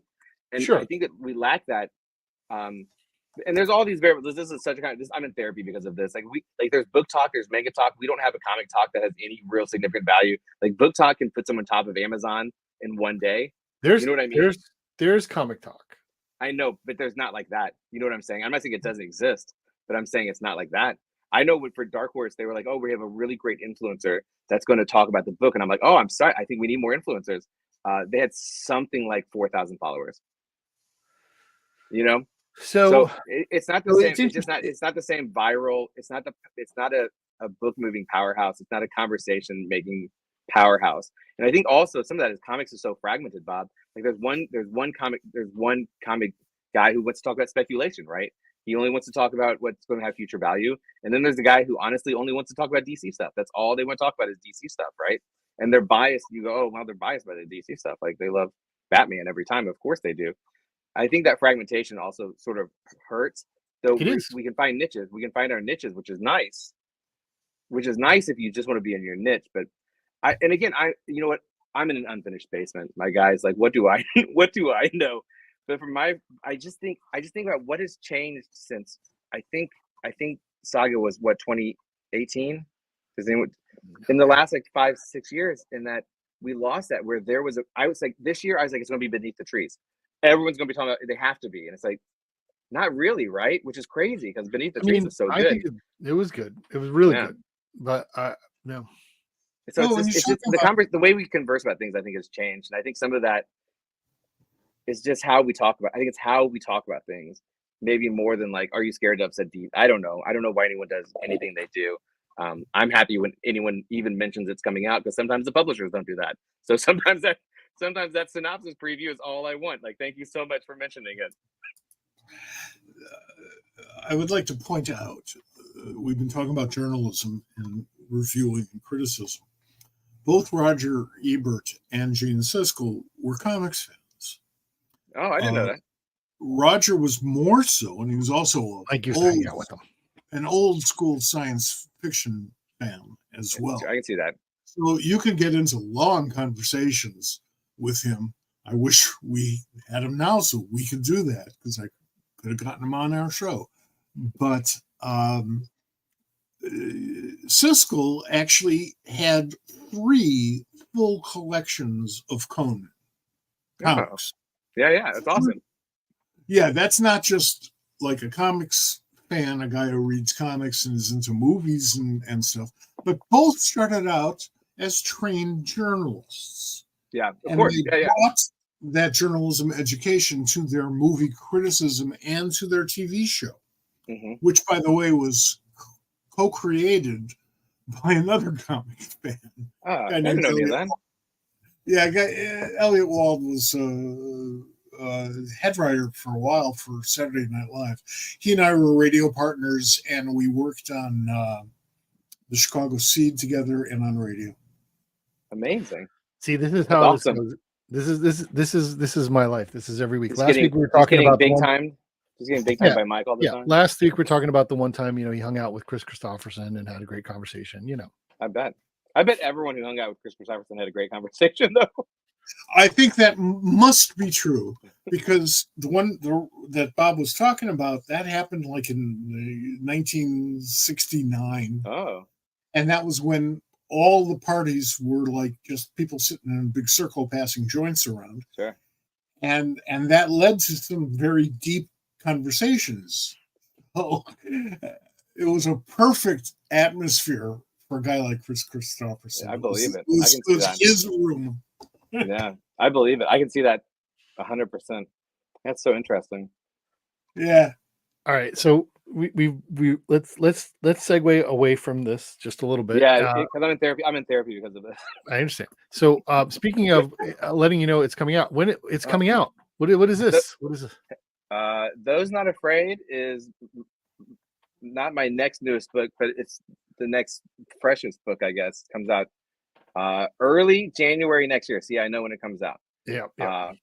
Those Not Afraid is about 2 serial killers find out that they are within reach of the state record for murders and decide to go into competition with each other. It is not funny. Maybe it's a little funny. I can't help myself. Sounds a little funny. I know, because I can't. I've learned because when I did I Hate This Place, Bob. I think we talked about this. When I did I Hate This Place, everyone was like, "Don't do comedy anymore." And I'm like, "I won't do comedy anymore." I get it. Do you like serial killers? Well, Where Monsters Live is about slasher monsters. It's kind of, we can apples and oranges later. Is that I did this book and I did it as straight horror, and it was nominated for Best Humor Publication. So I obviously didn't do like the best job. And some of that is like, I just think like the way that I make people like people is that they're charming, and charming people are funny to me. And I'm not shying away from it anymore. This book I would say is straighter than my other books. I have another book that we just signed up to do with Dark Horse, which will not be remotely funny. I want to do a lot of things. Like when you do horror, it should be scary. And I hope this one is. I think if you like true crime, if you're a true crime head or you like serial killer stuff, I think it's a nice little 4-issue comic for you. Patrick Piazzalunga has a really unique style, a really interesting style. That's a Glenn Fabry cover. I don't want to brag about getting Glenn Fabry. No big deal. That's a bucket list item. It's cool. But yeah, Patrick has a really interesting style. If anyone watching is a Marvel Snap fan, he does the noir cards, but he's a really interesting style that I thought it's heavy blacks, and I think it's fun. I think it's a good book. Serial killers doing serial killer things. Are they friends? Are they enemies? Oh, I can't wait to find out who's going to win. And how do you win? Well, you kill the most people. Are all these questions in the pitch? It's a horrible, awful victory. Generally, somebody is going to be looking into that. Yeah, there's some of that, and provide some pushback on that. Yeah, I think that's part of.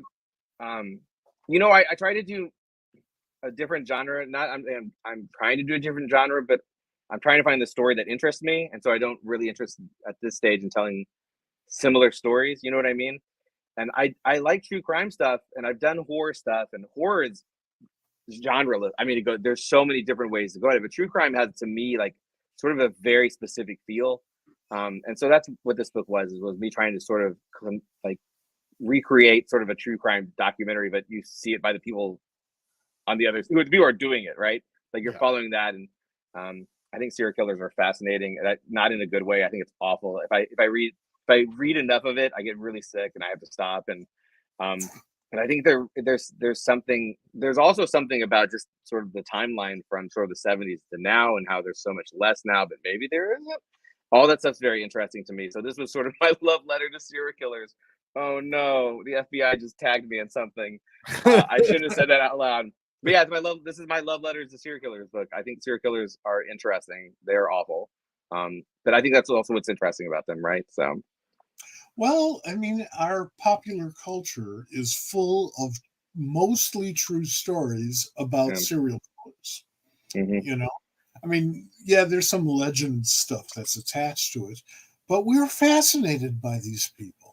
Yeah, I think we really like the idea of we like the idea, because I think you're either scared or you find it, again, interesting, of someone being able to do such awful things, right? Either it's viscerally frightening, or you go, oh, I should know about this, like for safety purposes. The title, Those Not Afraid, I actually took from a Richard Ramirez quote. Richard Ramirez was the Night Stalker in California, who was maybe the worst one. He just walked into people's houses. And the quote is something like, anyone has the ability to take a life, but it's only the ones who aren't afraid who actually do it. So that's where we took that quote with the title from. Yeah, from a Richard Ramirez quote.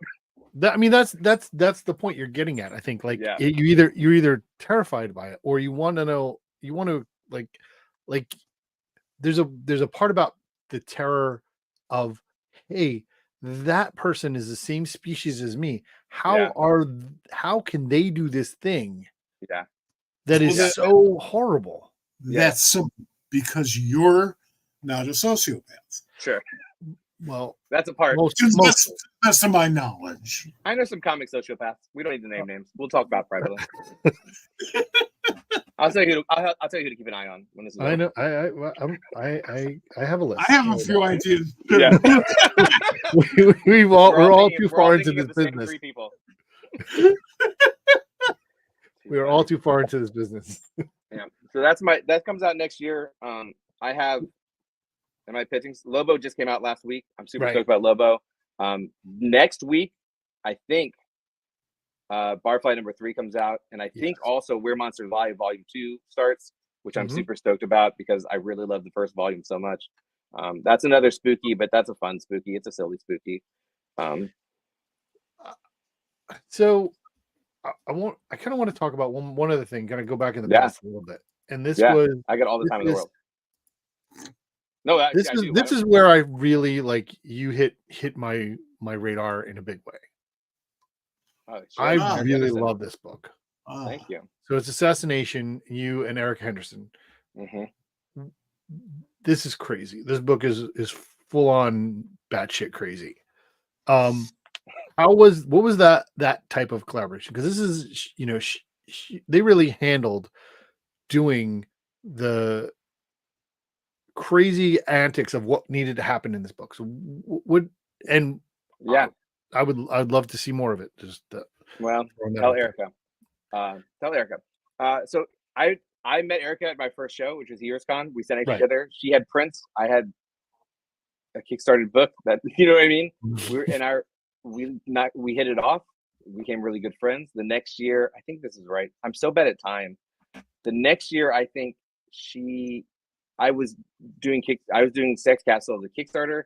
She was starting to do a little stuff. She was talking to Marvel about doing some character designs. The next year, she had Squirrel Girl, and I had Image Kickstarter, Image Sex Castle. So our careers kind of went up. Squirrel Girl was so exciting, and in fact, I remember when she's like, "Oh, they asked me to do character designs, but now I'm drawing Squirrel Girl," and I was like, "Good." There was 2 artists at the time. The other one's out, so I won't say his name. But there's 2 artists who were sort of in our circle, and it's like they're gonna be great. And Erica was one of them. So it was like, oh, Marvel's letting you basically do nothing and then do ongoing. And I was like, oh, who's writing it? Because I was for sure it's gonna be ruined. And she's like, Ryan North, and I'm like, whoever the editor is, Will Moss, is brilliant. It was brilliant to let that combination happen. So she had finished up Squirrel Girl basically, and so she had, I think, something like an 8-month window. and we wanted to do something together. We both like 80s action movies. Like, she's my friend, and I'm stoked that she'd want to work with me. And at New York Comic Con, we'd sort of been going back and forth, like sort of dilly dallying. But at New York Comic Con, I came up with this idea, and then that same day, because I was like, "Oh, what do you think about this?" The same day, someone at Skybound was like, "Would you like to do a book?" And with Erica, basically, because I guess she talked to them before I did, and I was like, "Yeah, I have this idea. It's got a character named Fuck Tarkington in it," and that was my pitch. That was my pitch, and so yeah, so we did it. Erica's the best. She's the best. See, I think in retrospect, if like that book was now, she's one who I'd be very nervous about as a writer of sort of pushing too hard. You know what I mean? But it went without a hitch. Erica's great. She's a genius. I think she's one of the best artists in comics. I think she's very high on the list. I'm excited for her to be doing more frequent work, even though whatever Erica work I get, I love. So yeah, that, you know, is basically what my second or third book, really. Yeah. And it was with one of my best friends, and then I did a book with Schweitzer right after that, who's my actual best friend. And it's great when it goes great. You know what I mean? Like, we had no problems. We just did our jobs. I think she did an incredible job. I think she had fun with it. She also, she was like, "I don't want to do another Squirrel Girl. Like, everyone wants me to do cute girl stuff." And I was like, "Well, how about we blow people's heads off with funny sound effects?" And she was like, "Yep." You nailed it. Yeah. So she was all in. Her acting and her choreography is also very strong. Like, she's super good. Her colors are very good too, in a completely different way than, you know, Fran or Schweitzer's are. They're very strong. Yeah, I love Assassination. I'll tell you this, Bob, about that book, because I would say over the course of my career, probably until the last couple of years, I would have said, in my opinion, objectively, Assassination was one of my weaker books. But when the pandemic hit and when Peacemaker, Assassination was the book that everyone was doing book clubs for. Yeah. So they were like, "Hey, do you want to come and talk about this book?" And I was like, "Yeah." I don't remember anything. Once I'm done with the book, it's gone. Like, I have to reread it. I won't remember characters. I'll remember Fuck Tarkington, but like, what's the other characters' names? Like, I may or may not remember it. Like, for that book, the premise was Mike, the world's former greatest hitman, who's now a crime boss. Someone is trying to kill him, so he hires the 20 best hitmen to be his bodyguards, as one does. And basically everyone dies. Like, everyone just constantly dies. So there's a lot of characters for Erica to do too. But I was like, when I reread it, I realized, I was like, no, it's good. And I realized that my opinion of it was colored very much by the sort of editorial experience that I had, which had problems. They gave me the wrong page number. Like, basically, they didn't tell me how many pages the book was. Is the whole thing. I lost basically a whole issue of story. And so that's what I remember it for, right? I remember that it's missing this one character's arc. I remember it. But I reread it, I was like, no, like, I really have been mean to this book all these years. And I'm like, it's really good. It's really fun, which is what you want them to be. They're really fun. It's like, that's what I want it to be. But it's interesting, because I would say, you know, I made Karate Prom similar. I made it in this place of joy. Like, I came at it from pure joy and wanting to tell this great fun story. And dealing with those publishers was more problematic than I'd like. And I think it could have stolen that joy from me. But I was like, no, remember, it's the book. The book is what matters. It's not the experience. And the end product matters, right? So if the end product's good, the book is good. Don't worry about how it got there, and letting that stuff go. Your therapy is working. Barely though, barely. Oh, Mike, you'd hate this editorial story. You'd hate it. I'll tell it real quick. So the first issue is 24 pages, and they gave me what I would call Spider-Man notes, which is to say there's no consideration that I might be writing 4 more issues after this. They were very issue specific, not considering like I'm planting seeds, right? And so what I decided I would do is I will write the next 4 issues, and then they can see my plan, right? So I wrote the next 4 issues, and they go, "Oh, every issue after number 1 is only 20 issues or 20 pages. It's not 24 pages." So I lost 20 pages of story in a 5-issue series, and that always stuck with me. But like I said, we're trying to grow. We're trying to grow and be a better collaborator and sort of communicate better. I think that's a very important skill to have, especially as a writer. Well, yeah, that's pretty much, you know, what you trade in. I never read my old stuff immediately. I mean, when I turn it in, I've Yeah, read it same. 100 times, Hmm. but it might be 10 years or 15 years or never that I'll go Yeah. back and revisit it. And I'll tell you, one of the most wonderful conversations I had, this was shortly before he died, was with Rick Obadiah, who was my partner at First Comics. And Rick had just taken to rereading all of the work that we had done, all of those First Comics stuff, at least in the early days. The And first comics. the first Yeah. Comics. And he had, when I was there, he had this wonderful reaction. It was like, 30 years later, it's like, hey, this stuff's good. It's really good. Yeah. And you immediately realize, well, while you're doing it, you don't know. Yeah. There's no way you Well, can have perspective. You know yeah. what works, you know the technical Right. stuff, but you don't know whether it all gels into something special. Yeah. Well, I have to reread. As I said, I'm pretty stupid, and I have to reread my stuff a lot. And when I started, like I said earlier, my North Star is I want to make something that I like, and I can say to this date, there's nothing I did that I don't like, because I made that thing. Like, I made that thing where I go, I like that bit, I like that character. Some of the other stuff I drew, I'm like, the art's rough, but I still like the story. You know what I mean? I still like this character because I like this bit. Because not that I'm making it for me. You make it with an audience in mind, but anyone who's over anything will know. Like, before you start, it's a great idea. It's a good idea. It's a good idea. It's a good idea. A third of the way in, you go, like, this is awful. I don't know why I did this to myself. But like, the one thing I've learned, again, I guess 10 years in, is like, at that third point, you go, you got to trust past you, because past you's always been right. Like, it doesn't seem right now, but just stay on it. And that's always done well for me. I like rereading them. I had a book, Rock Candy Mountain, got reprinted this year, so I had to keep rereading it to make sure the pages were in the right order. You know what I mean? And that has always probably been, I'd say, one of my top 3 personal books. And there's a bit in that book that I didn't like when I made it. I was like, it didn't land right. You know what I mean? Like, there's a sort of a big emotional moment, and to me, it didn't quite work. But when I reread it, I was like, no, it's there. Like, it is there. It just wasn't. I don't know what I thought it was, but it's like, I know what I thought failed, and now I read it, I'm like, no, it's there. I did the job. So even the one part that sort of held me back, by rereading it, I go, oh, I did a good job. Also, good character names. Who knew? At the time, you're too close to it. Yeah. That's why I am vehemently opposed to people editing their own work. Yeah. Vehemently opposed to it, because you don't see the forest for the trees. What seemed like a really good idea, and as you point out, but really hard to execute, you got to let all those emotions out of your system for a long time before you can go back and read it and go like, yeah, that worked, or it works.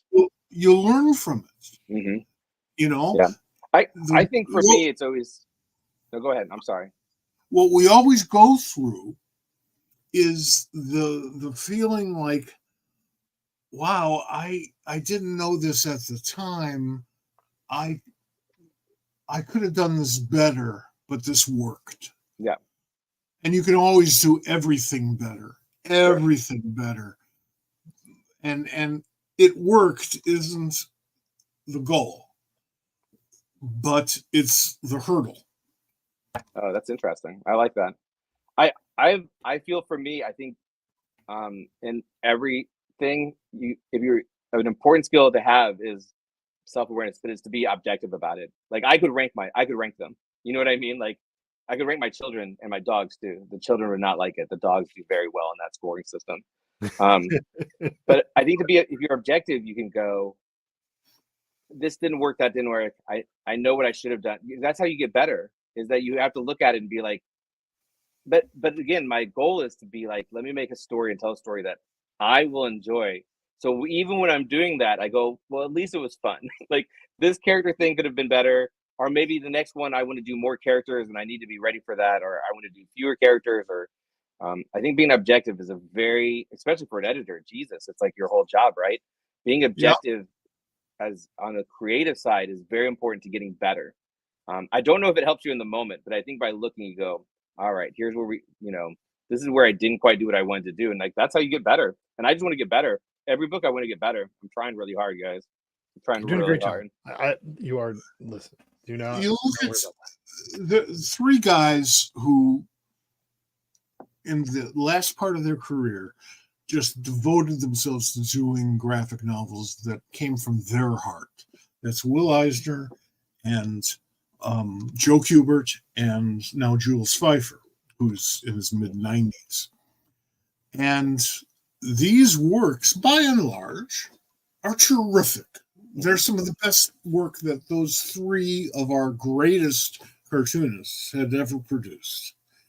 And if it takes you to your hit 90 to do that, great. Mm-hmm. You've learned life. Yeah. That's great. I feel like that's three guys who I would say definitely were very artful and considerate in how they went about telling stories too. So that's I just think it's a natural progression. And I've been very lucky in that I've never had to take work to do work. You know what I mean? Like I never had to do 6 comics because I needed the money. Right. I've been very lucky that I've been smart enough with money and successful enough. Unfinished Basement, I like to point out again, but I've never been like, I got to do it. I have to do, you know what I mean? Like I got to take this paycheck. I've always been able to do projects I want to do. There was 2 books that I did that I probably wouldn't have done. One of them was Pandemic book. And it's still a pretty good book because I made the thing I wish it was. But so there's that too. Like, there's no muddying the waters for me creatively, right? I always get to focus on the job and doing the job the way that I want to do, or the way that I'd like to do it to the best of what I'm able and allowed. So that helps too, because I think it's easy to be muddled by necessity. And I've been lucky. I'm my whole career, man, just me being lucky over and over. We're trying to do good work, but there's a lot of luck in there too. If I have one life lesson to pass along to anybody, it would be live your life as best you can. Do what you want. Hold on. As long as you're meeting those critical needs. Yeah. I'm gonna say that for me and my therapist. he'll be real proud when I say it. He'll be real proud when I say it. He'll last session. But no, I think that's true. I mean, we only get the one. But the thing, again, we'll tangent. But comics is a production job, right? Like, no matter how we want to look at it, we like to be, but it is a production job, and there's a lot of guys who just do the production side, which I think is great. I think for me, it's somewhere in between. I want to do this job, and if it can rise above just being moderately entertaining, like that's great. But I'm aware it comes out every month. But to be fiscally successful, you probably have to do more work than you want to do. In December, I was doing 7 books. I'll never do it again. Like I'll go work. I'll never do it again. Creatively, I suffered. The work is still good. I think some of the books could have been better because what I felt like was what you're supposed to do is not what I'm going to do. You know what I mean? Like that was the lesson I learned. And again, you have to be objective about it, right? Like you have to be objective about what's realistic and what's not. And I don't think I can do more than 3 books a month for sure. It's too much. You also have to know when to walk away for a few minutes or a few hours, as the case may be. I don't know that one. I don't know that one yet, Mike, for sure. Yeah, you'll find it because sooner or later, for whatever reason, you're going to just be bollocksed up and you're going to have to walk away and you'll come back and go, wow, I didn't realize I could do that. Yeah. I definitely have not learned that lesson yet because, as a freelancer, it's all I think about all the time. It's just, maybe when my girls are out of the house, I'll be able to calm down. I'll be able to calm down when I'm not feeding 4 mouths. Because then they won't be there to distract you, and you'll just only think about that. That's probably 100% true. That's probably 100%. Listen, as a person with kids almost out of the house, or mostly out of the house, wow, yeah, that's what you get. I like to. You're just constantly pretend like I see the future path. I like to pretend. You can try. I mean, when we had never rewarding, but the scariest part is when they're out on their own. When they first come out. We'll see. Yeah. I've seen them just walk into things. I worry about them when they leave this house. when we were having girls, they're like, oh, aren't you worried about when they're old enough to date? And I said, well, listen, when I was 17, I didn't like my parents. They didn't like me. When they're 17, I'm not going to like them. That's my plan. They're not going to like me. I'm not going to like them. And I said that once because this is my plan. We're just not going to like each other, so they can do whatever they want to do. And I said that once in front of my wife, and she said, "Little girls always love their dad." And I was like, "No, that's not part of my plan. Like, it's not my plan. Is a bored disdain for each other. You know what I mean?" No, I was wrong. It's beautifully scary. It's beautifully scary. Yeah.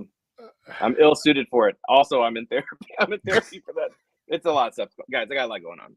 I'm not doing as well as I'd like.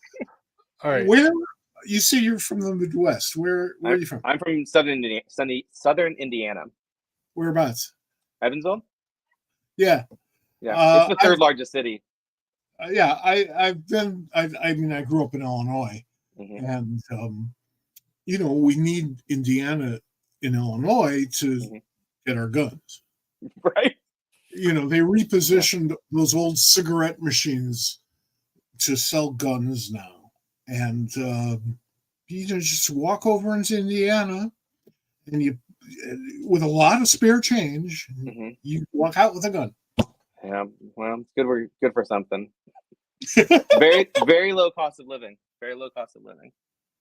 Yeah, and also if you're into popcorn, that's the place to be. We got you covered. I have big Midwestern pride, so like Ryan Brown's Midwestern, Tim Seeley, like I kind of keep track. Like those are my guys. We all have to kind of look at it. There's not a bunch. Chicago's got a bunch. St. Louis has a bunch. Kansas City has a few. Yeah. I'm always kind of, these are my guys. Kentucky only has Schweitzer. I don't know if that's true. It feels true. There's probably a bunch of guys there. There's probably a bunch of guys. Not many. We don't pay attention to Kentucky.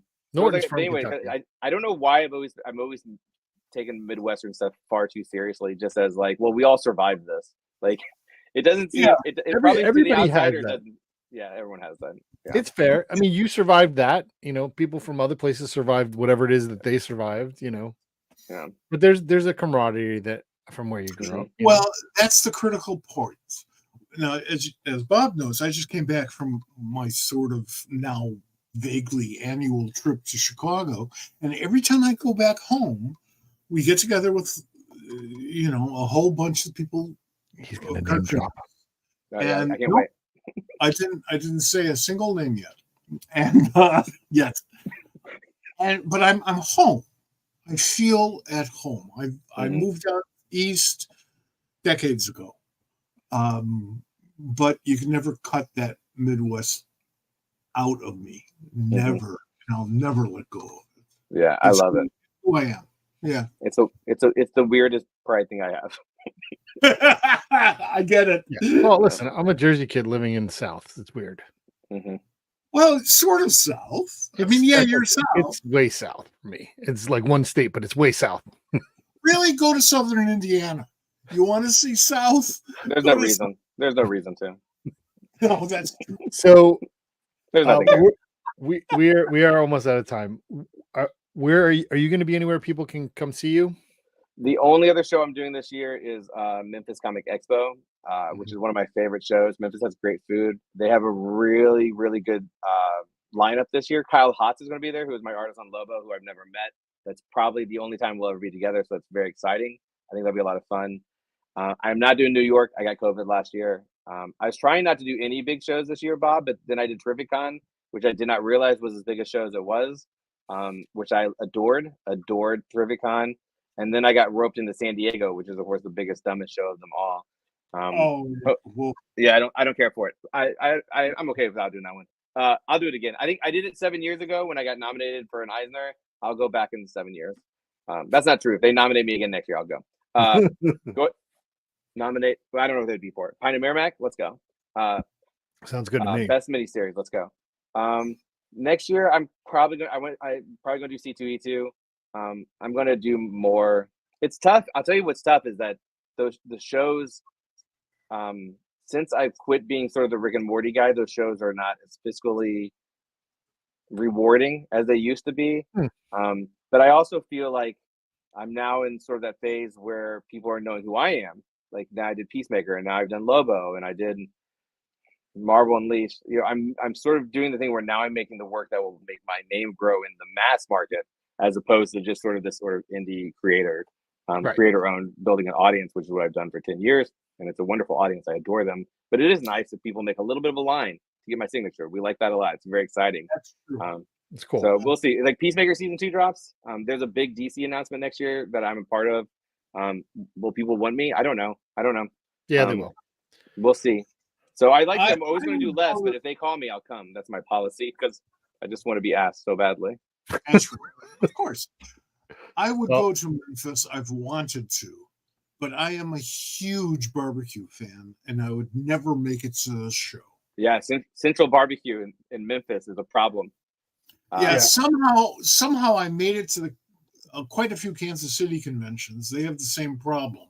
Mm-hmm. Can I tell you, one of my favorite regional shows to do is the Lexington Comic and Toy Convention in Lexington, Kentucky. They have one of the local every year. They have the best green room. I think they have the best green room in Comic Cons. Every year they have a local barbecue place, cater it for 3 days. I'm diabetic. I'm still eating that. It's so good. So it's a great show just for the green room. Have them invite me, and we'll I'll have tell them. barbecue. I know the owner. I'd love to have it happen. It's good barbecue. Also, Lexington, like Memphis, is a very pleasant town. I think I just like both of those towns. I for no good reason, just because I do. So that's all I'm doing this year. I kill for barbecue. Dude, I'm gonna tell them. Lexington Touring Comic Con. It's the best. Here's what again. It's a really beautifully clean run show. The green room is shared. They don't like the comic people don't have their own green room. We're all in the same place, which is hilarious and great. And I've had many a wonderful experiences talking to ex-celebrity in the Lexington green room. I never knew who they were. I don't know who anyone is. It's my curse. But yeah, I'm going to tell him, Mike. I'm going to tell him. I'm like, Mike said he's interested because he likes barbecue. Yeah. A couple years ago, and my time frame is all screwed up because COVID destroyed my sense of time. Same. Yeah. Yeah, a lot of us really. Mm-hmm. I did a show in Kokomo, Indiana. Okay, that wasn't good. No, actually, I had a great time. It was a good. It was a really good. Mark Fishman from Pop Culture Squad was there, along with the Unshaven guys, and Johnny Ostrander was there, and we just had a great time.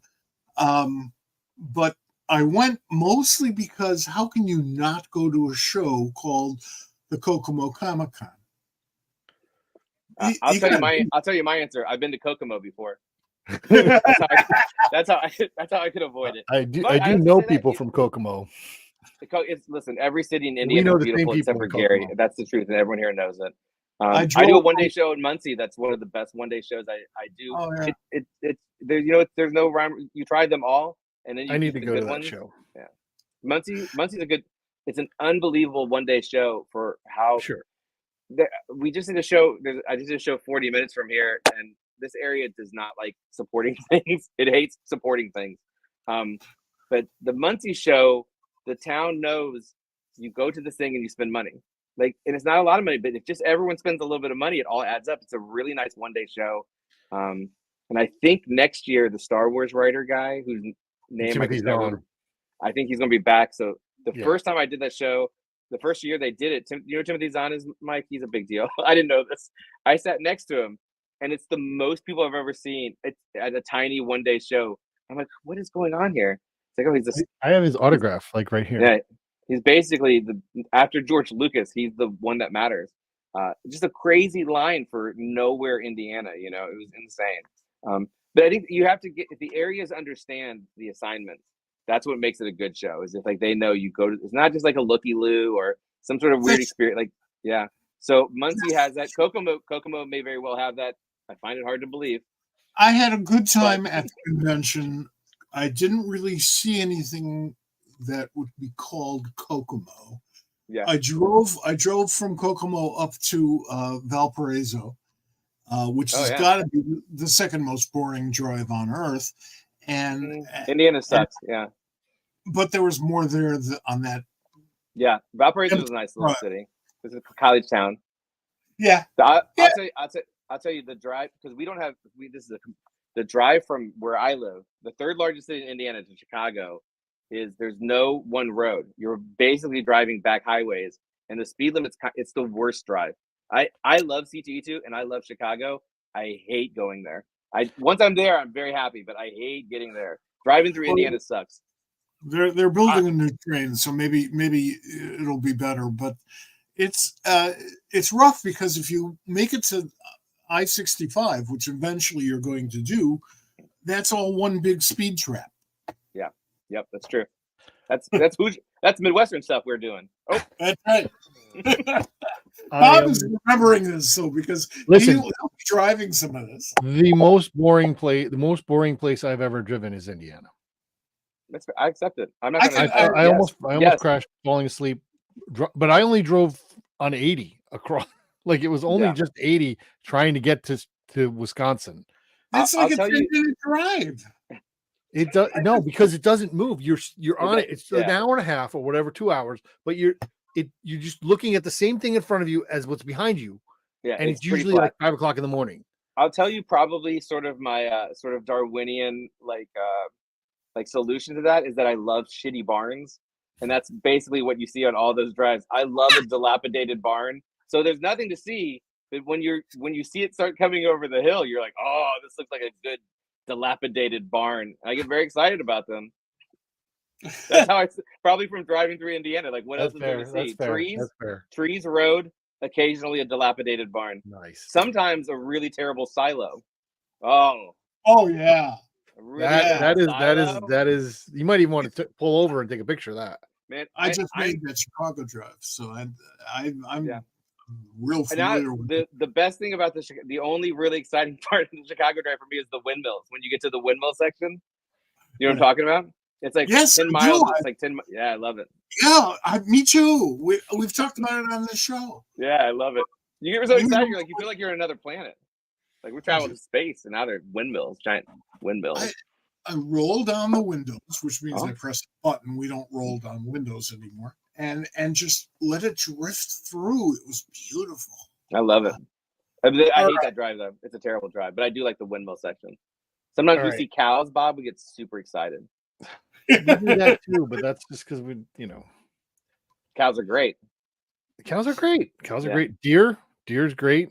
No, we don't get excited about deer. So because that's a car wreck about to happen. If you see one deer, there's another deer somewhere. So let me tell you a very quick deer story. I'm driving Adrian home, my daughter. She was living in Bridgeport at the time. I'm in Norwalk. And as we're getting close to her apartment, she says to me, it's dark out. She says to me, deer. And I go, what? I mean, what? She says, deer. And then she points, and I look, and there's this deer's head in my driver's window, and he hit the car pretty hard. And I'm sorry? He T-boned you. Yeah, he T-boned me. And all I could say when I got out was, deer? Yeah. Not like, watch out, or she said that's all. Slow down. Yeah. That was a long time. Yeah. We were driving the other day. We were driving down a back road. We should tell the stories. We're driving down a back road. I think my youngest daughter might be dyslexic. We're driving down this back road and we see a bunch of cows. And my youngest in the back goes, ghosts. We go, she's 14. We go, huh? She goes, ghosts. And we're like, what? She's like, cows. And we're like, she definitely said ghost twice. And here's the thing. If you're driving along and someone yells ghosts, what are you supposed to do? Like, what are you supposed to do? Go faster, go slower, stop. What do you do? Are they in the car? Like, I have no system. I have no defensive system for this. The late, great Tommy Smothers had a song. He's a good one. Had a song called Chocolate. And I think it was written by Pat Paulson. And the lyric goes, I just fell into a vat of chocolate, blah, blah, blah, blah, blah. And his brother interrupts him and says, why did you fall into a vat of chocolate? He says, well, I was just sort of walking around the rim and I fell in. And I said, okay, what did you do? He says, well, I screamed fire. Mm-hmm. And Dick said, why did you scream fire when you fell into the chocolate? And Tommy said, because nobody would save me if I screamed chocolate. Mm-hmm. It's a classic. It's true. There you go. That's good. What fun we had today. All This right. is Yeah, a it's been wonderful. really Thank you. interesting conversation. Yeah, let's do it again. I want to hear about Bob. You send me a message about what the response is to Absolute Wonder Woman, because I am interested. Oh, I'm mostly going to like it, but I don't anticipate not liking, but I will let you know. I want to hear about this guy. I want to hear about what he thought. I will read these books and let you know. All right. I'm looking forward to it. Guys, thanks for having me on. It's really been a blast. It's really been Thanks for super being fun. here. Absolutely. Talking with you. I had a terrific time. Yeah, see? We did it again, Bob. He's a real charmer. Good He's a real job. charmer is what he is. For a guy who lives in an unfinished basement, you know, I'm really overcoming a lot in Southern Indiana. An unfinished basement in Southern Indiana. Oh my God. I got to talk to my therapist about this. All right. Now that I said it, it's real again. All right. We will catch up soon. Good to see you. Thank you guys so much. Yep. Take care. Thanks, Kyle. All right, Mike. We have done it. We're running late. We're running a little late. I do want to just share real quick with everybody. We are going to have a show next week. It's going to be a little different. I did mention this earlier. We are going to have some guests on that are not going to actually be here. So please, we haven't firmed it up, but stay tuned to our socials because we will let you know what this is. But we will be here next Tuesday, so please be here. And we're bringing blue smoke and mirrors with us. Yeah, that is going to be cool. We're going to have a good show for you. It's going to be something new, something different. We're excited about it. And if it doesn't work out, we'll be here anyway.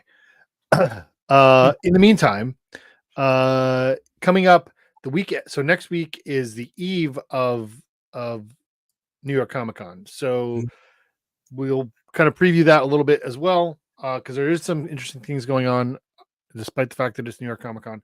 But the following week, on the 22nd, we're going to have Sarah Meyer on the show.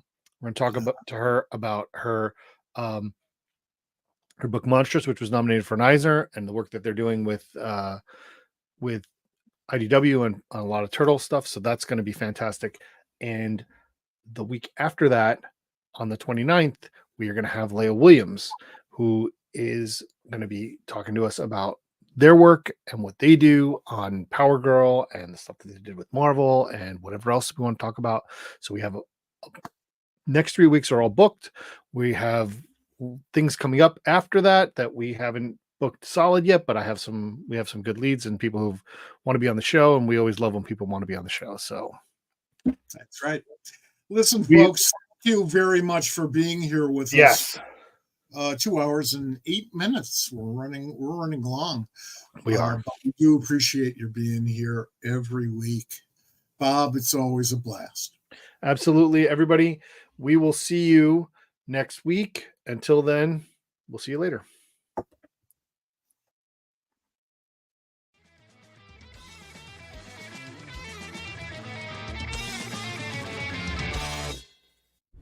This has been a production of the Pop Culture Squad Network. PopCultureSquad.com. How do you nerd?